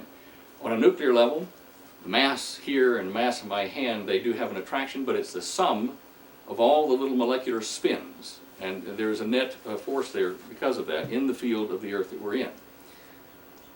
You can have anti-gravity, if you wish to call it that, by generating electromagnetic fields at lower frequencies under a kilohertz, and by overlapping two flat coils and pulsing them so that you generate what Michael Faraday was looking for in the beginning, which was a magnetic capacitor. A static capacitor, a voltage capacitor, can be static because voltage is a potential rather than a traveling current. To have the equivalent of a magnetic capacitor, you have to have a dynamic circuit, which means you build something that stacks, and it is a dynamic storage, like rings or shells of inertia which pass through this coil and then through that one, and they're interfaced by a parametric buffer. So you pulse into this one, and just as you're pulsing into that one, it stops. You pulse into this one, which is carrying the last current you pulse plus the one you've got, and you can stack up a huge field. And our average 30-foot diameter craft would generate a field that went out 800 feet. To generate movement in a gravitational field like that, you have to have spin in your craft or in your field of the craft. And that's where the vortex comes in. You spin the whole lot in like that and around like that. So your donut doesn't just spin like that, it spins this way as well. Once you do that, it's a slight slip in the phase between the two, and you can bend inertia. You can do it with a gyroscope, a couple of gyroscopes, one out on a stick and another on the edge of it, and you can get the same effect where it weighs less, but it's because of the spin. You're just diverting the inertia of the fluid that drives all the mass together. Gravity does not have a one-directional force, say like on the Earth. If you were to drill a hole to the center of the Earth and drop a rock from the surface, it would not go down to the center. It would go down a few hundred miles and hit an inertial shell, a null shell. And it would drop through it and bounce back and come to a point where there is a zero inertial gravitational force, because there are shells of gravity as far as we can discover in everything. Does that make sense, guys? Mm-hmm. Take the case of the bumblebee. I did mention that. Let me explain how the bumblebee works. The bumblebee aerodynamically is a disaster. It's not streamlined. It's got drag problems everywhere. It's bulky. It's clumsy. You watch a bumblebee. Next time you see a bumblebee, sit and watch that guy take off. He'll leap out a bit, spin his wings. He just leaps a bit and spins his wings, and he forms a ball of air around him. And he moves by changing the direction of that ball of air. He recirculates part of his wake. He articulates his wings like this and spins a wake around him, this ball of air that has a low pressure definition in the direction he wants to go. They are clumsy because as they come along and decide, I'm going to land here, they say, well, I got to break the bubble now. So when they go to break the bubble, they crash. And you'll see the bumblebees crash land. That's why. They have to break the envelope before they can land. They aren't streamlined. Do you understand what I'm saying now? The secrets are there. They're everywhere in nature. Take the salmon. Oh, the salmon swimming upstream. If you've ever watched that closely, you've thought, how can a salmon swim not only upstream, but up a waterfall and over it? Short waterfalls, they can go straight vertical and over them. Now, they have found that the way they do that is by opening their mouth and their gill structure and forming a vortex, which helps them get over the hump. They use the flow of the water. You can tack into the wind at 180 degrees. You understand what I'm saying? You can tack straight into the wind, not at an angle, straight in if you use an entrainment device like we're talking about. And the salmon has one, that God put there. He can do it with his gills and his mouth. And his tail and his fins. He does all that. But he doesn't have enough energy without taking the energy of the waterfall to curl in there and form that vortex. Watch it, read it. The salmon is a mystery, but it is there. It's just an amazing thing.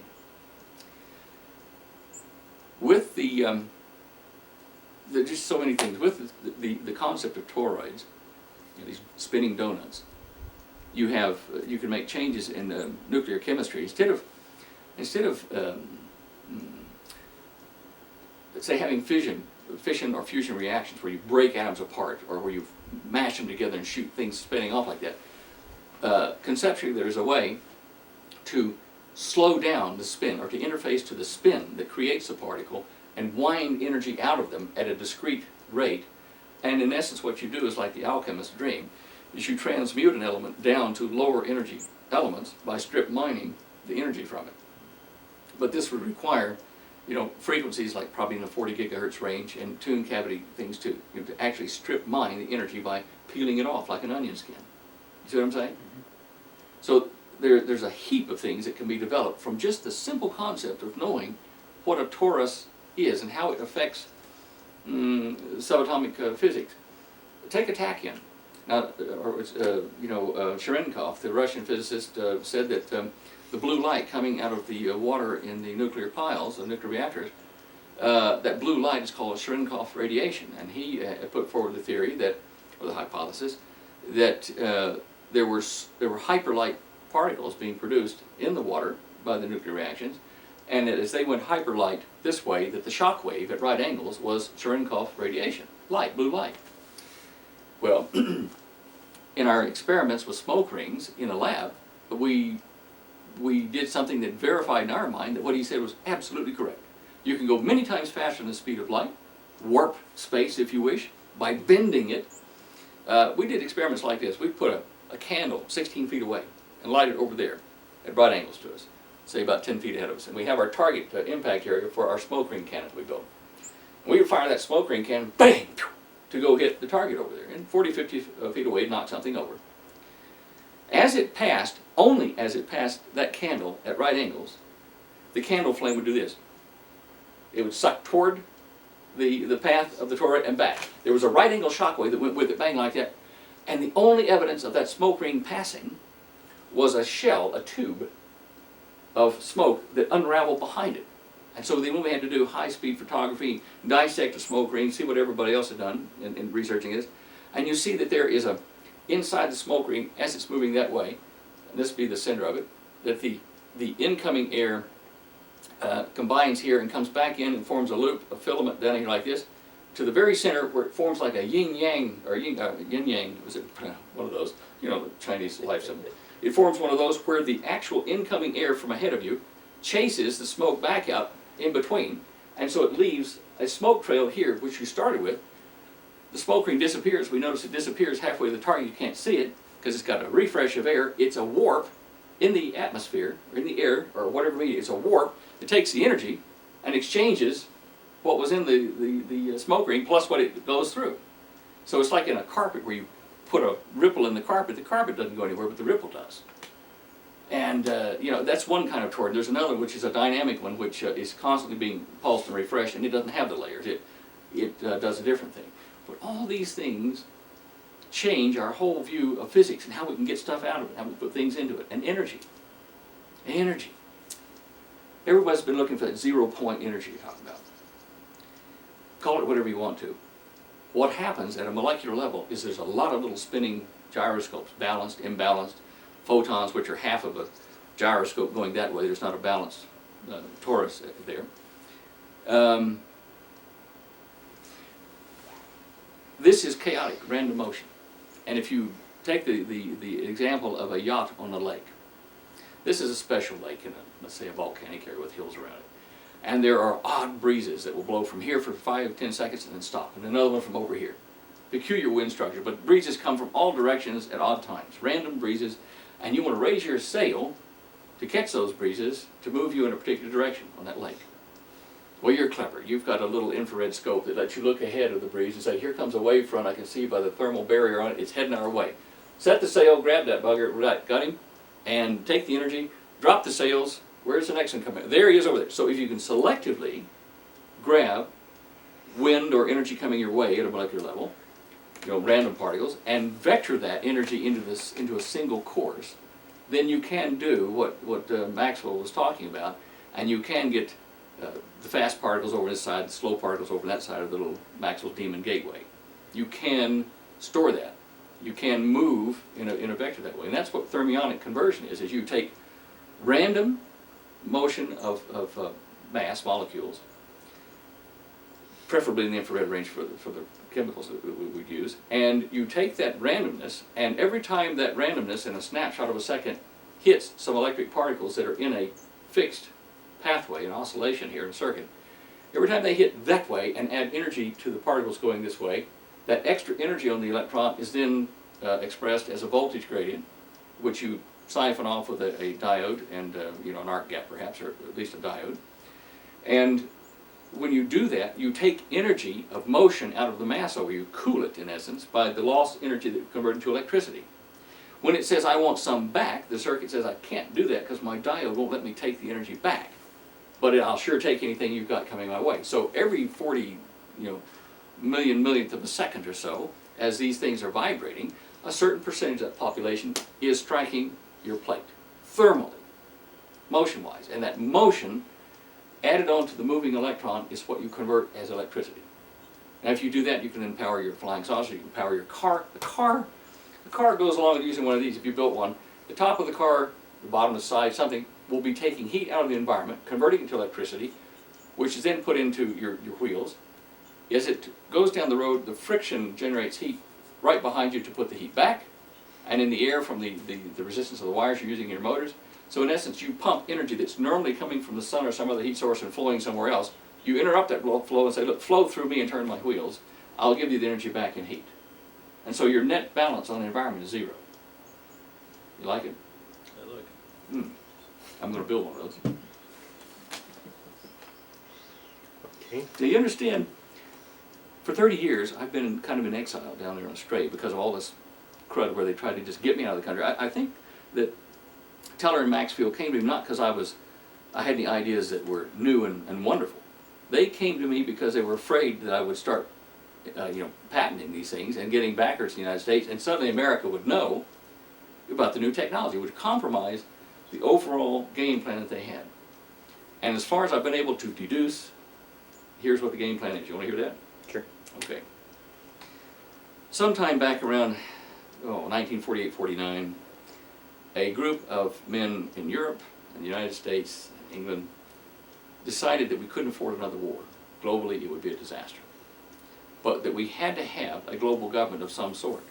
Because if we kept having diverse economies and resource distribution and certainly uncontrolled birth rates in certain countries, that we were going to overpopulate ourselves and die.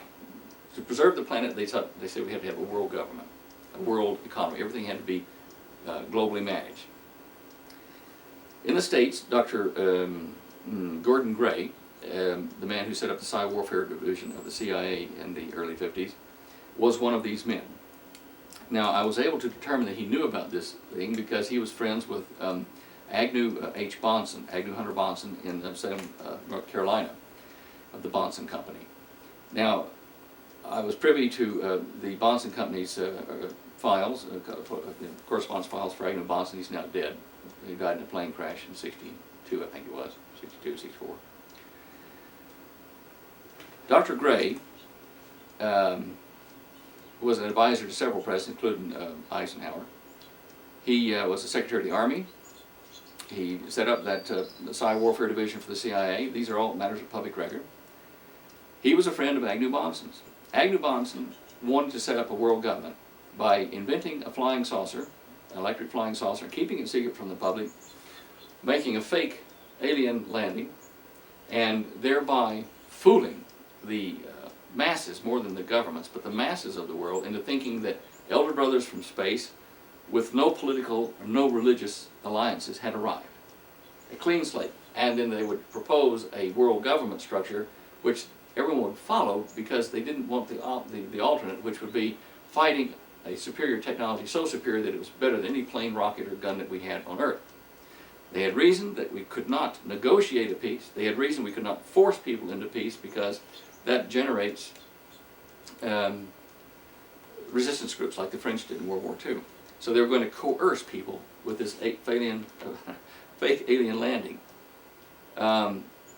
Reagan said it, what we need is a landing of little green men. The Prime Minister of Australia, Bob Hawke, said it, what we need is a landing of little green men to bring people together. Now, Agnew Bonson wrote a book. He was a corporate, a CEO of a Bonson company. He wrote a book in his spare time called The Stars Are Too High. And I think, was it Bantam or Sphere, Booksphere, or somebody like that, published a book. We've got a copy of the book, one of the few remaining. In there, he proposed a Council of 8, which he later called the Council of 12 in his personal notes. So the book, in his book, he had the concept of the Council of 8 and the Council of 12 to make this scientific fake alien landing. And his objective was to collect world leaders and scientists into this, this paradigm so that they could finance such a project. Now, to put his money where his mouth was, Agnew Bonson then hired Townsend Thomas Brown and set him up with a laboratory, which I did visit after they closed it down and put it under lock and key and concrete and iron doors. But they set up this lab to make flying saucers with high voltage using the Byfield-Brown effect. I have their lab notes, which the Bonson family did allow me to extract, plus about an hour's worth of 8mm film without sound taken in the lab day-to-day tests of the flying saucers that they built there, the small discs and things like that. Now, they didn't solve the problem, but Bonson was trying to impress Edward Teller, who was on his guest list. I found that in the notes that he and Teller talked a couple of times over this and the need for a fake alien landing. Then there was the Bryce and Cecile DeWitt, the mathematician, husband and wife pair, who he set up, Bonson set up a fund for them at, where was it, at North Carolina? Anyway, there's a Bonson Research Institute that is still going today that he funded, he endowed, and they were the ones that were running it. I have a copy of a letter he wrote to Eleanor Roosevelt for help, to Nikita Khrushchev, to Albert Einstein. Agnew Bonson was trying to get them to pull this deception together. Now, his friend, and he was a friend, was Gordon Gray. Now, Gordon Gray either took the idea and ran with it, or was already doing it and just didn't tell Agnew. Now, whether Agnew was let in the loop or not by Dr. Gray, what did happen is that Agnew Bonson went out for a proficiency flight on his single-engine aircraft from an air base there near the home where he'd flown in and out of many times. And he went off, as he went off on the flight, he came over his home and dipped his wings to his two sons who were out in the front yard, dipped his wings and saluted them in essence, and flew off on his proficiency flight, and then came back to that same base and attempted a landing with a full nose tank, which he had warned people consistently never do at this airport because there are power lines stretched across the approach, and if you clip your wheels on the power lines, you'll go down and you'll burn in a ball of flame. He landed at this airport, he hit the wires, and the nose tank was full, and he was consumed in flame and died. Now, was it an accident? I asked the family, what do you think? Oh yeah, it was an accident, but it is unusual that Dad had told everyone else not to do what he did, and he comes back and he dies at the airport in a ball of fire. You can see conspiracy everywhere you want, but it is odd that he published the book that he wrote to foreign heads of state and our own head of state at the time, and our leading scientists trying to get them to pull together a fake alien landing. And Gordon Gray, you know, as an MJ-12 member, I'm reasonably certain, I can't prove that, but he was the initiator of the idea of this fake alien landing. A mini version of this was proposed for the Bay of Pigs invasion, to project the Madonna up in the clouds and drop pamphlets over the Cubans and say, when you see this in the heavens, you know, this sign, then know that you're supposed to support the troops to come in because they're coming to liberate you, to, you know, so forth. It never transpired, but it was a mini form, a small form of a global deception in which alien beings would be presented purely as technological devices, appearing like in the movie 4th of July or Independence Day, you know, and or like the movie V, the series V. Somewhere along the line, this went underground very rapidly, and Bonson slipped out of the loop and then died, and his book kind of died with him. It just went very quiet. Townsend Brown I talked to before he died a couple of times, and we corresponded. He never succeeded in getting his saucers to work because they were basically static electric charge devices, not dynamic. One of the other fellows that was working, and a brother-in-law of Agnew Bonson, working at the lab at that time, was J. Frank King of Salem, North Carolina as well. And J. Frank patented a polyphase ion accelerator disk, or flying saucer. When he filed the patent in 1962, I believe it was, he was visited at his home by 2 men in suits from the government. He said, who came to him and said, J. Frank, you will cease and desist work on this polyphase saucer craft you have tried to patent until we give you further notice. We've put it under a special classification, and we don't want you to do anything to it or develop it or try to do anything further until we clear it. And he said, well, what will happen if I decide to do it anyway? And they said, if you do, we'll do bad things to you. And that was his quote. J. Frank waited patiently for 6 years, and finally said, I've had enough, I want to play with my craft. He got a hold of the patents office, and he said, look, your guys came in, or somebody did here, you know, and said, I can't do this. Will you please release this, or, you know, get off the pot, I want to do it. And they finally sent him a letter back and says, okay, yes, we'll let you do it, we can have the patent, and proceed. He never did any more with it because he'd gotten a little bit older at the time and had other things going with his life and business, and he never was able to complete it. As it was, his device would have been a brute force device and not an entrainment toroidal craft like we ended up building. So it wouldn't have been as efficient. I ran over his numbers, and he'd made a mistake even in his prime mover horsepower requirement for it. An easy, simple mistake that was corrected. It just meant he had to have more prime mover power than he had put into his patent. I had his working notes, which were in his personal effects and the family gave me, and that's how I know what he did. That dissertation wasn't in the patent itself. Okay, anyway, so there you see an example. Again, he told me that direct. In fact, he told it to me on camera. I have a video of that somewhere back in Australia, where he told about the two guys coming out saying, we'll do bad things to you if you try to work on this patent before we tell you it's clear. Strange enough, I heard the same story from a man in Dallas, in Mesquite, Texas, in 1971, before I myself left the country. I picked up a local newspaper from Mesquite, which is outside Dallas, a little thin, you know, Mesquite Times or something or other. On the front page it had, you know, Joe Blogg's local man invents flying saucer, going to launch it, and scale models of it and showing it on. I looked at it and I thought, gee, how could that work? You know, he's got, the vectors are all wrong, and but you know, he says he's going to fly down his barnyard pretty soon. So the guy was only a couple miles away, so I rang him. I said, look, can I come over and have a look at that? Oh yeah, sure, come on over. So I get in the car and I whip over to this guy's house, and sure enough, it's a barn. And I get in the house there, and I'm in my suit because I've been at work, and he says, are you with those other fellows, are you? And I said, what other fellows? He said, the guys who just left. The ones that said that they have to be present for me to test it. And I said, no, I'm a different fella. Did they say what department they were with? You know, I thought, well, we'll play this for what it's worth. I said, not from my group. And he said, oh, no, well, they said that because of national security, when I do test the big one, that I have to tell them they have to be present for the test. I said, oh, isn't that interesting? Can I see your device? So I looked at it and I realized that it wouldn't fly, it'd hover. You know, it's a good hovercraft, but it wouldn't fly. And the whole point of that story is that before I could get there on that phone call, they must have seen the same newspaper. There was somebody in suits that come out to him and said, look, call us when you're going to test it, we want to be present. Fascinating, isn't it? Look, I'm sure I'm forgetting heaps of things, but it's been a very busy 30 years. But I do intend to release a lot of this now that I've realized that these guys planning this global deception, they themselves, as Sir John told me, which I didn't tell you, in 73, Sir John down in the Melbourne Club group, at that time revealed to me that some stronger group than them, some bigger, tougher group was moving in and they were losing the fight against them. And he never said alien, but understand this group was multinational, so it had to be something supranational, national. And I can only assume it was alien. I've never met an alien to my knowledge, anyway.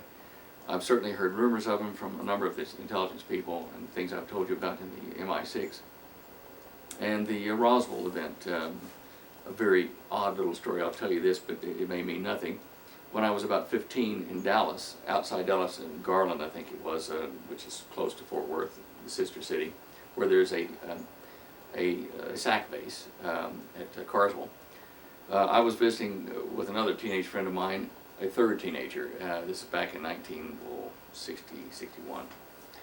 And we were sitting there trying to one-up each other with the best ghost story or the best I done this, you know, super thing story, like young guys do. And this third teenager that I had just been introduced to, living there in Garland, said, well, I've got one that tops everything you guys can top. My dad carried an alien from an alien crash back here to Carswell on an aircraft. And we said, oh yeah, right? Just, no, I'm serious now. I'm not fooling. This is a true story, guys, he says. Dad showed me the little gear thing. It had like 9 divisions. It's apparently these odd number of divisions around the gear structure is very hard to make or tool to get it right or something. I said, well, I don't know why that is. And he said, well, and then Dad showed me this piece of metal that came from the hull, and it was like you could take a knife blade and you could peel off layers of this metal. It wasn't glued together, but it stuck together, and you could peel off layers.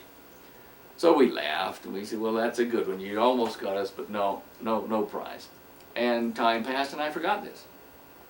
Till about 3 years ago, I guess, when I was listening to Art Bell on the talkback radio here in America over the internet. And Art Bell is saying, folks, I've just received this parcel in the mail from someone saying he sent me pieces of a crashed aircraft, spacecraft from Roswell, and I don't know whether it's real, but here are the photos. I looked at the photos on the internet and I saw the layered hull. It was like a, I don't know, bismuth, bismuth magnesium, was it, or bismuth and aluminum? Aluminum, aluminum, and bismuth layers. And certainly bismuth has some very unusual electrical properties, which would, yeah, you could use layered bismuth and aluminum. But the thing that impressed me most was that the material could be peeled off. It was layers, just like this kid had told me about. And of course, the story of Roswell says that it came out of New Mexico by flight to Carswell Air Force Base. And so, did it happen? Did the father see the aliens like he told his son? Well, you know, it's hearsay. But it's another little piece of the puzzle that maybe fits together. On the thermionic exchange, the cooling effect to generate electricity, there was a young fellow who later became an engineer in New Mexico where that thing came down. He was with a scout troop or something like that, fossicking around the area. His name was Barnett, I think. In a filmed interview that I saw of him, he related that his troop, and like they were kids, and had come up next to a flying saucer, crashed. In the middle of the day, it was hot, and there were some alive and some dead aliens laying around. And one thing that he noticed is he was told to step out of the way as the adult scout leader, whoever it was with him, was talking to another one. The young fellow Barnett was over next to the ship, and even though it was hot out in the sun, the ship was cold. And one of the aliens was like laying down, you know, was still alive against the side. And he looked at him and felt vertigo, like he was falling as he looked at this alien, as though he was trying to communicate with him or something by mind. But the thing that impressed me was that the craft was cool on the outside. Thermionically, when you draw the energy out, you form an electric flow, electric sink to a heat source, and it will cool the outside while it's gaining energy. So to me, that fragment of information from Barnett does support a thermionic power source for these. If you are familiar with the Area 51 story, who was the young fellow that came spilling it all about the sport model stuff? Who came forward here recently, 3 or 4 years ago? Oh, you know his name. I just saw it the other day. What's his name? You know the young guy that was taken out from Nevada there, and he built the race cars. He was in the newspapers, and then he saw the sport model flying saucers out there, and we all tried to figure out whether he was telling a lie or not. I can't look on Gee. Out there, you know who this fellow was. a young Anyway, guy. You say young guy. yeah, well, reasonably young. Only one I could think was Wendell. No, not Who was sport. No. This is he was the darling of the talk radio set for a while there, telling the secrets of Area 51. Anyway, this fellow reckoned that he was shown the UFO, the crashed UFO, and that it used element 115 to power it. And he said that they had a particle beam that would hit this, and it would generate heat, and this heat was then used to generate electricity, and you had to have element 115 or you couldn't do it. Well, that's bull dust. But the part that he described about the thermionics was certainly true as far as I can determine, in that you have to generate that heat source relative to your outside sink so that you can then let the heat flow into electricity to extract it as moving electrons rather than spinning or translating subatomic particles. What is that guy's name? Anyway, so that part of it, again, there's someone else talking about the thermionics in the drive, where they use heat converted to electricity for thermionics. And you're familiar with thermal electricity. I mean, it's been known for a long time. The Russians have probably been the leaders in it, where you get dissimilar metals, put them together, heat the junction here, cool the junction there, electricity flows, or conversely, put electricity into it, and it will cool one junction, heat the other, in the dissimilar metals. Dr. Schrodinger wrote a paper on the possibility of frequencies, wave fronts, being the factor that control the amount of conversion at the junctions of these dissimilar metals, saying that it would be possible to increase the efficiency if the frequency were matched better in the coupling of the metals, and there was an artificial frequency put in there across the gate. Sorry, Heisenberg did that one. I think Heisenberg proposed that, not Schrodinger, Heisenberg. But anyway, all of them are moving toward efficiencies in thermoelectric conversion. So we know that thermal processes in conductors can be made to convert directly to electricity. All we're saying here is that there is a way to extract the energy much more efficiently and much more rapidly using tuned cavity resonators and triboluminescent interfaces to the infrared frequency of molecular motion. You know, it's a natural band. On the previous tape to this, I was trying to remember a guy's name was Bob Lazar, nicknamed Bob Bizarre around our place. But anyway, the story is there, and a lot of the elements he had in his story are correct as far as I know, technologically. It's just that you don't need element 115 to make the energy convert like he's talking about. Okay, now, back to Dr. Gordon Gray. In the Millennium edition of the Cosmic Conspiracy that I wrote, I put a whole section in there about Dr. Gray and where he'd worked, who he'd worked for, and traced his pathway into the involvement in this cover-up or this fake alien landing. As a kind of a joke, or maybe an aside, for a while in the inner circle, as far as I can determine, it was called the Gray Project, meaning Dr. Gray, not the little grays that run around, but eventually we had little gray bodies appear in the lore or the myth with the alien flying saucers. As I say, I have never seen these beings.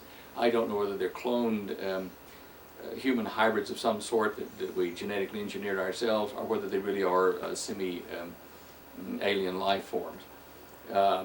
You get into, excuse me, into biblical theology and all kinds of things when you explore the origin of these species, but certainly ancient history in the Middle East, Mesopotamian Valley, North Africa, does reflect that we had a race or several races of advanced beings which could have come from a parallel dimension, from stars out there, whatever, but they did interface with mankind, and there were legends that the Greeks preserved and the Romans preserved of marriages or unions, mating unions between these beings and our earth women, which produced the giants or heroes of the ancient legends, you know, like Thor and Heracles or Hercules in the Anglo spelling of it.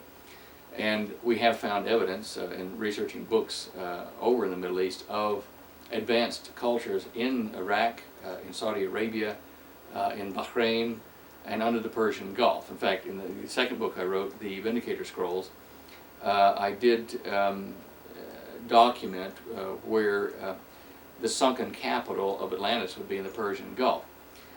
Now, I tell you this story because I do think, as do many other historians and people that dig in the archaeological areas over there, that we did have an advanced culture interface because we found evidence in Iraq of 100 batteries over there that were clay and copper and iron and acetic acid, and they produced voltage. And so it was such a find that many museums started analyzing their gold artifacts to see if they were gold plated.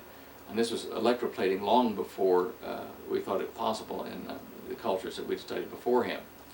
Now, in Bahrain, the sheikh in charge of Bahrain kicked out the Western archaeologists when they discovered a more advanced civilization 80 feet beneath the Dilmun digs there, a technologically more advanced civilization than was previously thought possible. To our knowledge, none of whatever they found has been allowed out of the country after they kicked out the Western archaeologists. Jacques Cousteau's people, Captain Dorosov on the A.S.I.O, and I discussed the location of the capital of Atlantis, which is Poseidon Island, which was thought to be a salt diapier that collapsed close to the shores of Saudi Arabia and Kuwait. It's at next to a minefield or an oil field there, to the Berry oil field, and it's called Abu Ali. And down underneath there, we think, is where the sunken headquarters or castle, or of Poseidon's palace is. However, we weren't able to get in there because the Gulf War broke out when we were talking to Cousteau's people, and we couldn't afford to put the Calypso in there because of the bubble mines in the Persian Gulf that might sink it. So that's all advanced civilizations. That's all evidence of a superior culture. The Bible tells about things like that in the Hebrew, the Greek, and the Torah. I am certain that those things are correct and true representations of what happened back then.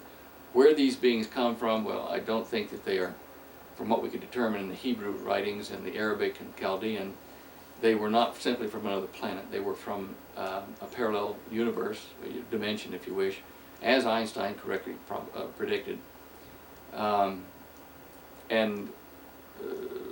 Experiments have been done. I've certainly participated in making some of these coils myself with toroidal coils to try to open up a gateway between our energy density, our universe, and a parallel universe. In fact, there's evidence of at least 6 others, where you make a gateway between us and a parallel world, like you'd open up an energy well, if you wish, into an upper energy density level or to a lower energy density level.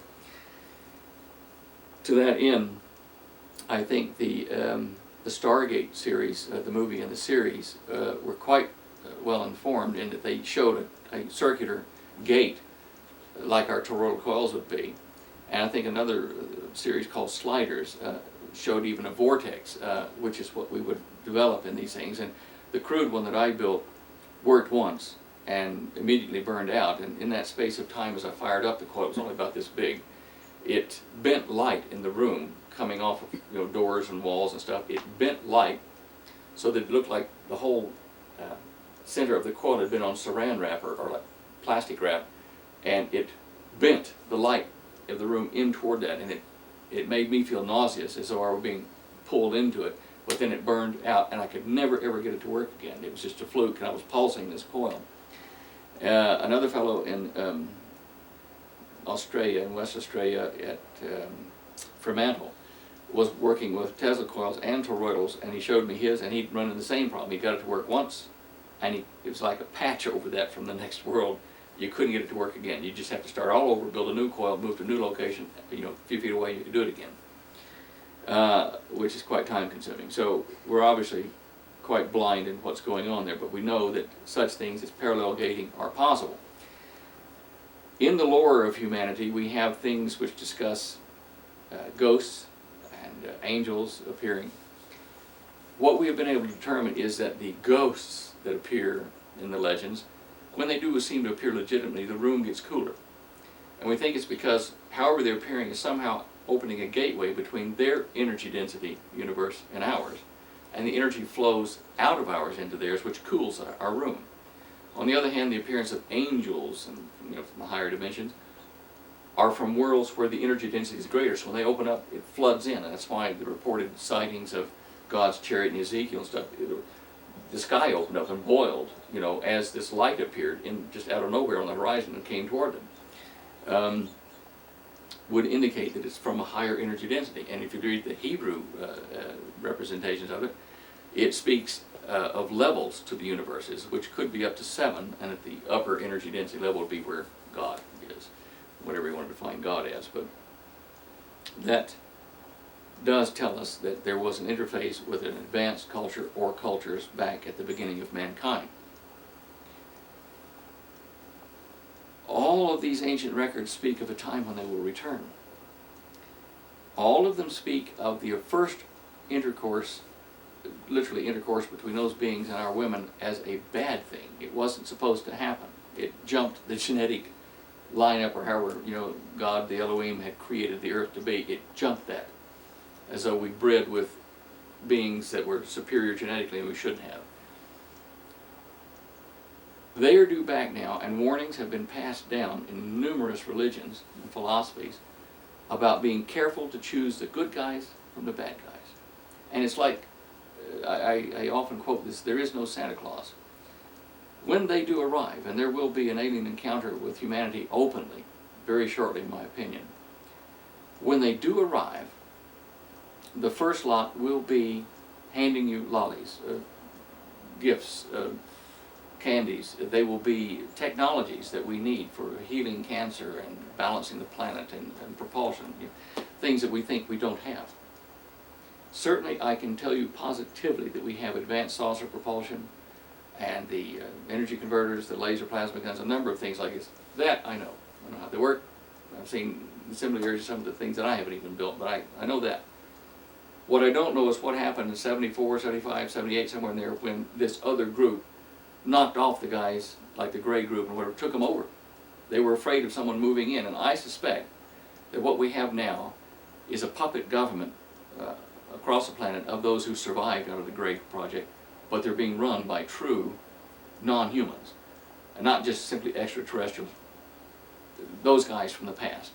And if we can trust the warnings that have filtered down in all the old languages, we are to not be fooled by the first arrival of superior beings, wherever they say they're from. There will be a lie. It's part of a battle going on in a parallel universe to us, that basically we became the virtual reality to resolve that conflict. From the Garden of Eden story to now, it's all been a virtual reality to show what happened in the real universe out there if the law had been allowed to be changed like they wanted to do in the rebellion out there. That's what the old records say in pure, digested, simple English. So all I caution people about is this. We on Earth have had this technology since the mid-50s. We've developed a number of things that are quite advanced, and they were held back simply in an effort to make a peaceful world government. I can understand that now. But that secret group was overthrown by a more powerful group, and I can only assume that it was these guys from the past that are now here again. We have evidence of them all through history kind of monitoring. Why they waited till then to take it over, I don't know. But it has been set in motion, and I think what we've got now forming as a global government is a tremendous deception. Tremendous deception. And it will go along the lines of, this first group of arrivals will say, we created your messiahs, we created your illusion of God, we created you. But now we're back to help you. We're your friends. We mean you no harm. Don't trust the Trojan horse to start with. That's my only caution, based on all the evidence that I've been able personally to be involved in. We started to try to do a good thing in the Gray project, I'm sure. It got misdirected when the real baddies arrived. There will be, true good guys arrive, if I understand it correctly from the old writings. But the first lot is just like in the movie V. They've got a nice human, nice guy exterior, but they're serpents underneath, they're lizards. They've got a different agenda than what they're telling you. And you know, that's what I'm going to be telling people when I, more so than I have done in the past, about what's about to happen. We've got to be extremely cautious about who we go with. We're going to see this alien encounter. People have been waiting all their lives for it, in the modern generation. You're going to get it. But the trick is going to be to choose the right guys. And they're going to come bearing gifts. They're not going to come as little gray guys that rip you apart. Those can be sacrificed as the bad guys by the imposters. And the imposters will come as spiffed up, nice humans, perhaps a bit taller, a bit prettier, certainly more intelligent. And who would argue with such a thing? They will solve your nuclear war problems. They will solve your disease problems. They will solve your economic disaster that's coming. Not a problem. So this is why we must be very cautious in analyzing the data. I could be totally wrong, but this is the conclusion I have drawn from the peripheral involvement I've had with the project. You got to make up your own mind.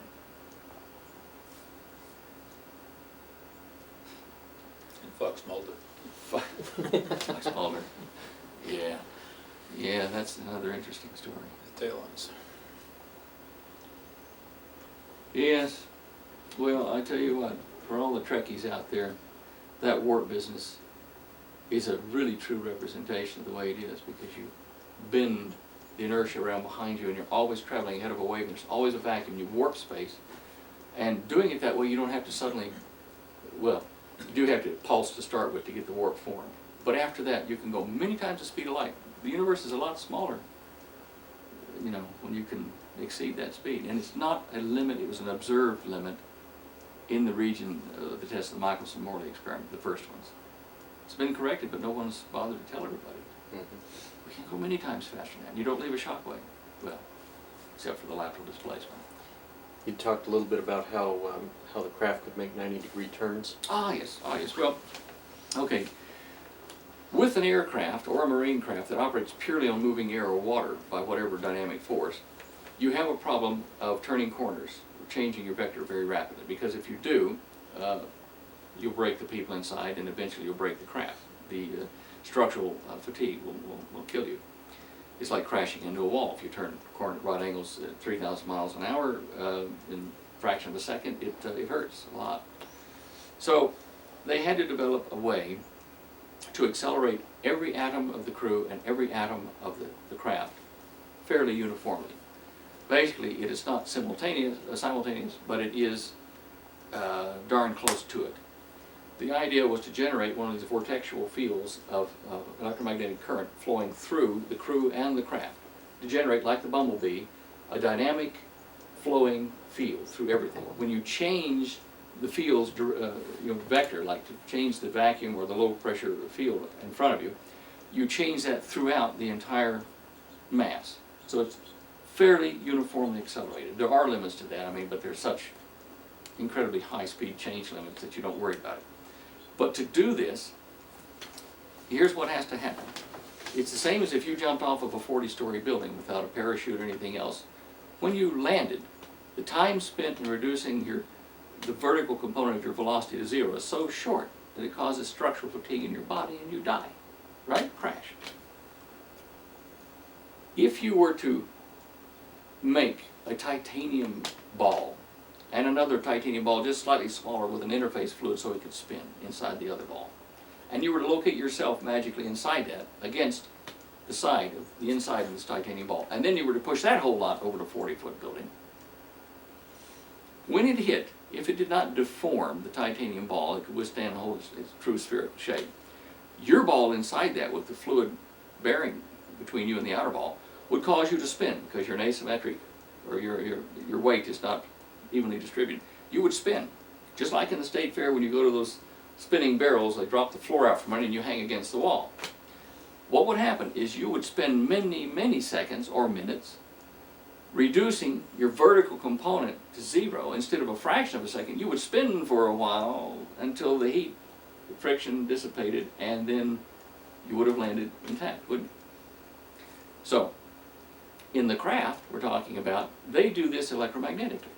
You can't alter the mass, length, time parts of your equation. You have to give in one area if you take in another one. It has to balance the equation. So if you pump energy into the field, and hence the occupants and the craft, to then change a vector at high speed, because you have to dump some energy in there and vector part of your energy to move. If you do that, then something has to give. You're saying to the mass inside the field, we're going to turn a corner here very rapidly.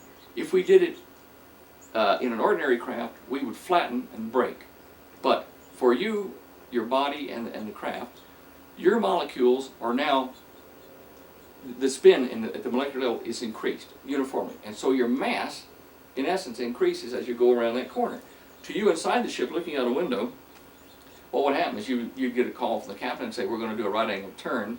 We're energizing for a right angle turn. Pour a cup of tea, get the cards out, because it's going to take us about 5 minutes to get around the corner. For you, with more mass, time will pass, physical, chemical reactions will pass at a different rate to those outside the field. Everybody outside your window will go into slow motion. To you, or to them looking at you, they will see this bright light coming up at 4, 5, 10,000 miles an hour, turning a right angle and say, bloody impossible. But inside, you will have gone into the higher energy density, the spin rates, on all your molecules, and your craft will too, and you will go around that corner like, oh, yawn. Okay, we're back to real time? Fine. And then you lower your energy density, your light changes. From the ground, you will see it pulse light. That's how it's radiating the extra energy.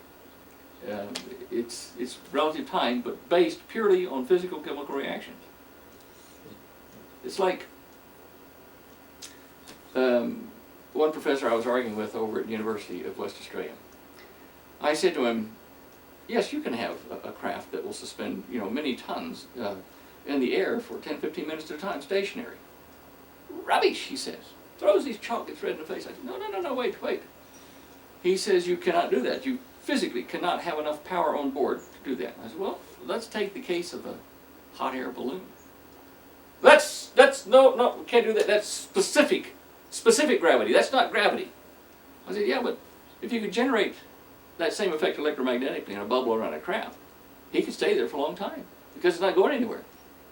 You can't do that. You can't do that. I will not listen. Out he went. But it is not specific gravity. It's part of gravity. Even Da Vinci recorded this phenomenon that about gravity is lower density and higher density things being displaced above the other. In his papers, it's there. In his Codex Atlanticus, I think it was. But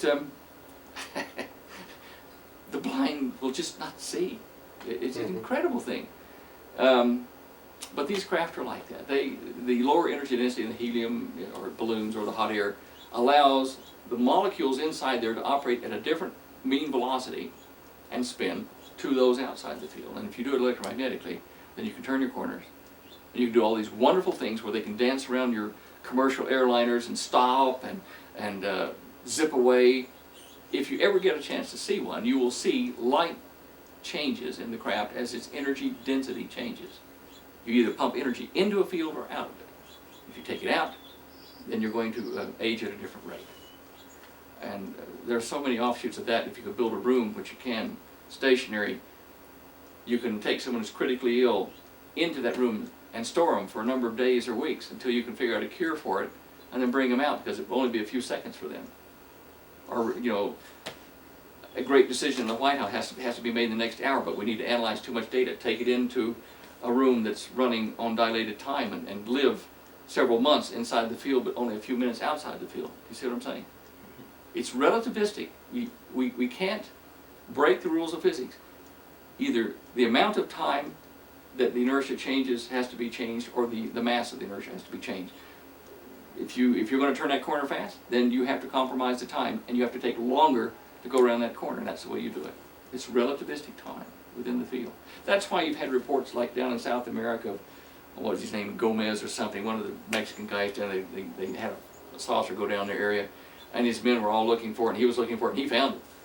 And his men come back together and say, where's Gomez? And, they can't find him, and all of a sudden he comes stumbling out of the dark, out of the paddock there, and, oh, muchachos, hey, and he collapses. When he went in there 15 minutes earlier, he had no beard. He came out with a 5-day growth 15 minutes later, and his watch was forward 5 days. He'd stumbled into the edge of a light, or of a source, and he'd gone into the field gradient, and of course he'd aged. This is how Jodie Foster did it. Yes, yes. They knew what they were talking about. Oh, of course it is. Of course it is. There's just so much of this I see in the movies. I wonder if someone's feeding it to them because it's right on. I mean, Stargate just really blew me away. I thought, wow. And sliders. Even the device was so close. They all picked the toroid. Well, there's a lot of, I see in the technical journals, a lot of work being done on toroids. I'm not familiar with any of them. Oh, look, noticed- toroids. I've noticed. Look, as far back as 1950, 56, 57, Scientific American had an article with photos of a guy who had made 2 little boxes to shoot plasma toroids, plasma rings off of carbon arc things, to shoot them at each other and photograph the collision of these things. And he built an entire universe of galaxies. He said, here's a barred spiral, two colliding toroids. Here's a globular cluster. Is that Bostic? Say again? Is that Bostic's work in Stevens, I can't remember. New Jersey? I can't remember. It's just I just Okay. remember the photos. But you see what I'm saying? The barred spirals. Yeah. And we could produce every known shape of galaxy from colliding tori at different angles to each other in different spin rates. Created spiral galaxies. Yeah. I know Just that. amazing stuff. I know that one. They're And the other guy that picked it up was there was an artist, Crockwell. The Crockwell model of the atom was an extension of that, where they showed that it's the spin. That I'm not familiar. It was in the same Scientific American. Yeah, sorry. okay. We've noticed a similarity in the shape between the disk craft and the shape of a universe or of a galaxy. Yeah.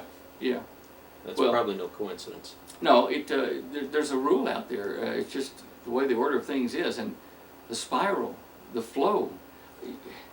Yeah, I mean, as I told you, you don't have a gravitational constant without spin about a moment somewhere. You've got to have that angular velocity in the field somewhere. And that's how you re-vector. If you're in another field and you want to be anti-gravity or bend it, you've got to take the moment from that gravitational field and divert it so that it gives you motion laterally. Okay, one thing that I forgot to clarify was about the Gray group. I told you how they were overthrown apparently by some strong group from 74 onward, 74 to 78 somewhere. They themselves, the Gray group, put a lid on electrogravitic or anti-gravity research in 1958 in May. Now, the reason I can pick that fairly closely is that the New York Herald Tribune ran a series of articles, which I have reproduced from the microfilm that I got from the remaining records of the New York Herald Tribune at that time. It was 1955, they produced stuff that showed me that there were over 100 companies and universities in Japan, United States, Canada, Europe, working on electrogravitic propulsion. Glenn L. Martin Company,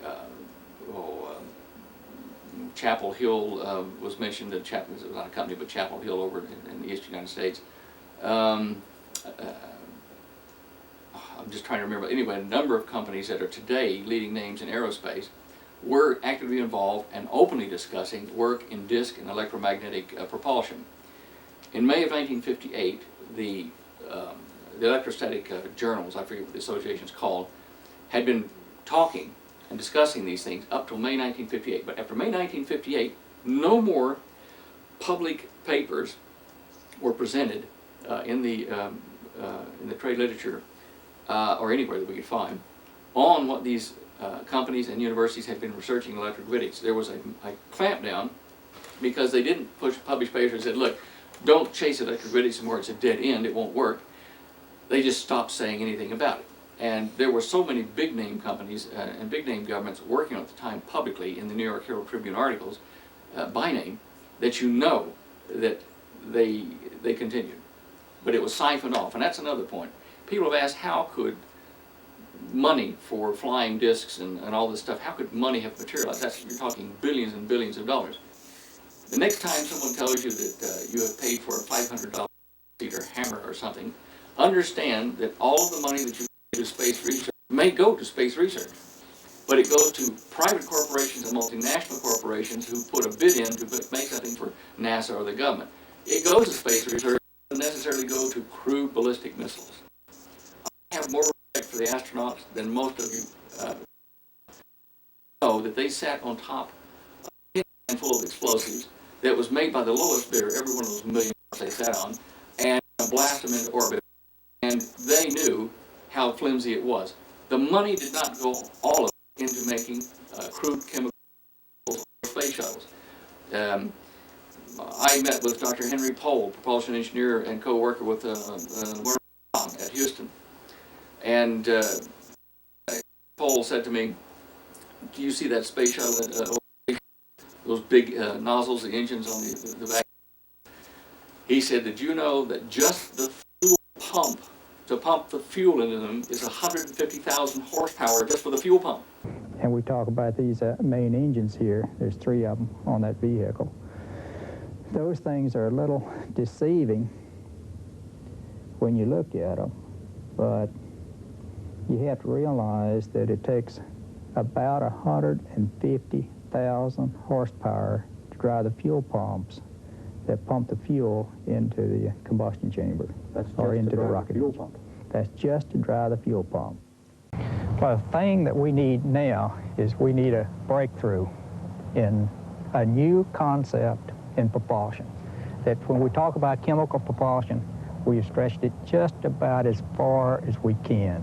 We've always thought that the major advances to mankind came out of war. But what we need is an anti-gravitational device or something like that. I look at the pyramids, for example, and I am not convinced that we did not at that time have some type of anti-gravitational device that assisted those people in putting those huge stones in place. I think it was possible then. I think it is possible in the future that we will come up with some technique that can allow us to lift enormous masses with very little force and an expenditure of very little energy. I know he knows, a lot of us know, but now then the ones that were part of the original group can't talk, they're trapped. I think Tilden and the rest of them are trapped. There's a bigger minder on them than what we had ourselves. Yeah. And I think America, oh, that's something. America is going to be taken down hard. They're through with us. They're throwing us away. We were a technological source to get it up to a level, to get what they needed, take it out of the country. Our technology has gone to Europe, to various other bases underground they've got. They're going to sacrifice America because we're too vocal. We won't stand for this kind of nonsense once we know about it. They're going to take us down. You watch it. They're going to hit us with bio warfare, internal strife, a lot. And we are going to lose this country, well, most of it anyway. It is very short, and this is, well, Holly and I have come back. We know it's going to happen. And we've come back to try to help as many as we can get through it. At least understand what's happening so they can take appropriate action. You'd mentioned something about Lockheed Martin had developed a particular craft when we talked on the phone yesterday. You were asking if I knew about the craft that Lockheed Martin made. Was it Lockheed Martin, or was it about A.S.I.O. in Canada? Well, maybe we were. Yeah, I'm just trying to remember. I'll tell you an interesting story. Most people now have seen. We did the first releases of it. The film of the A.S.I.O. car, the A.S.I.O. disc. The A.S.I.O. flying saucer. I think the United States Army bought the first rights. The U.S. bought into that in '62 or something like that. That was Frost Project, F-R-O-S-T. I got film footage from Fort Eustis and got them to declassify the section that I used, and we showed it around many years ago. The mistake they made with the A.S.I.O. disc was they had turbines in the middle, and it was Blackburn Aero, it was A.S.I.O., Blackburn Aero, and McDonnell Douglas, not Lockheed. But McDonnell Douglas bought up Blackburn, which bought up A.S.I.O., and that's the chain of how it went into the United States. But their flying disc had a big turbine in the middle. It was a tip-driven turbine. It was on a free wheel, and they had 3 JT-69 Pratt & Whitney engines that shot exhaust onto it to spin it like that. And it would suck air down in the center of the saucer shape and out through cowlings and then focused it underneath. They were supposed to get 10,000 feet altitude and 300 to 400 miles an hour with it as a tactical 2-man aircraft.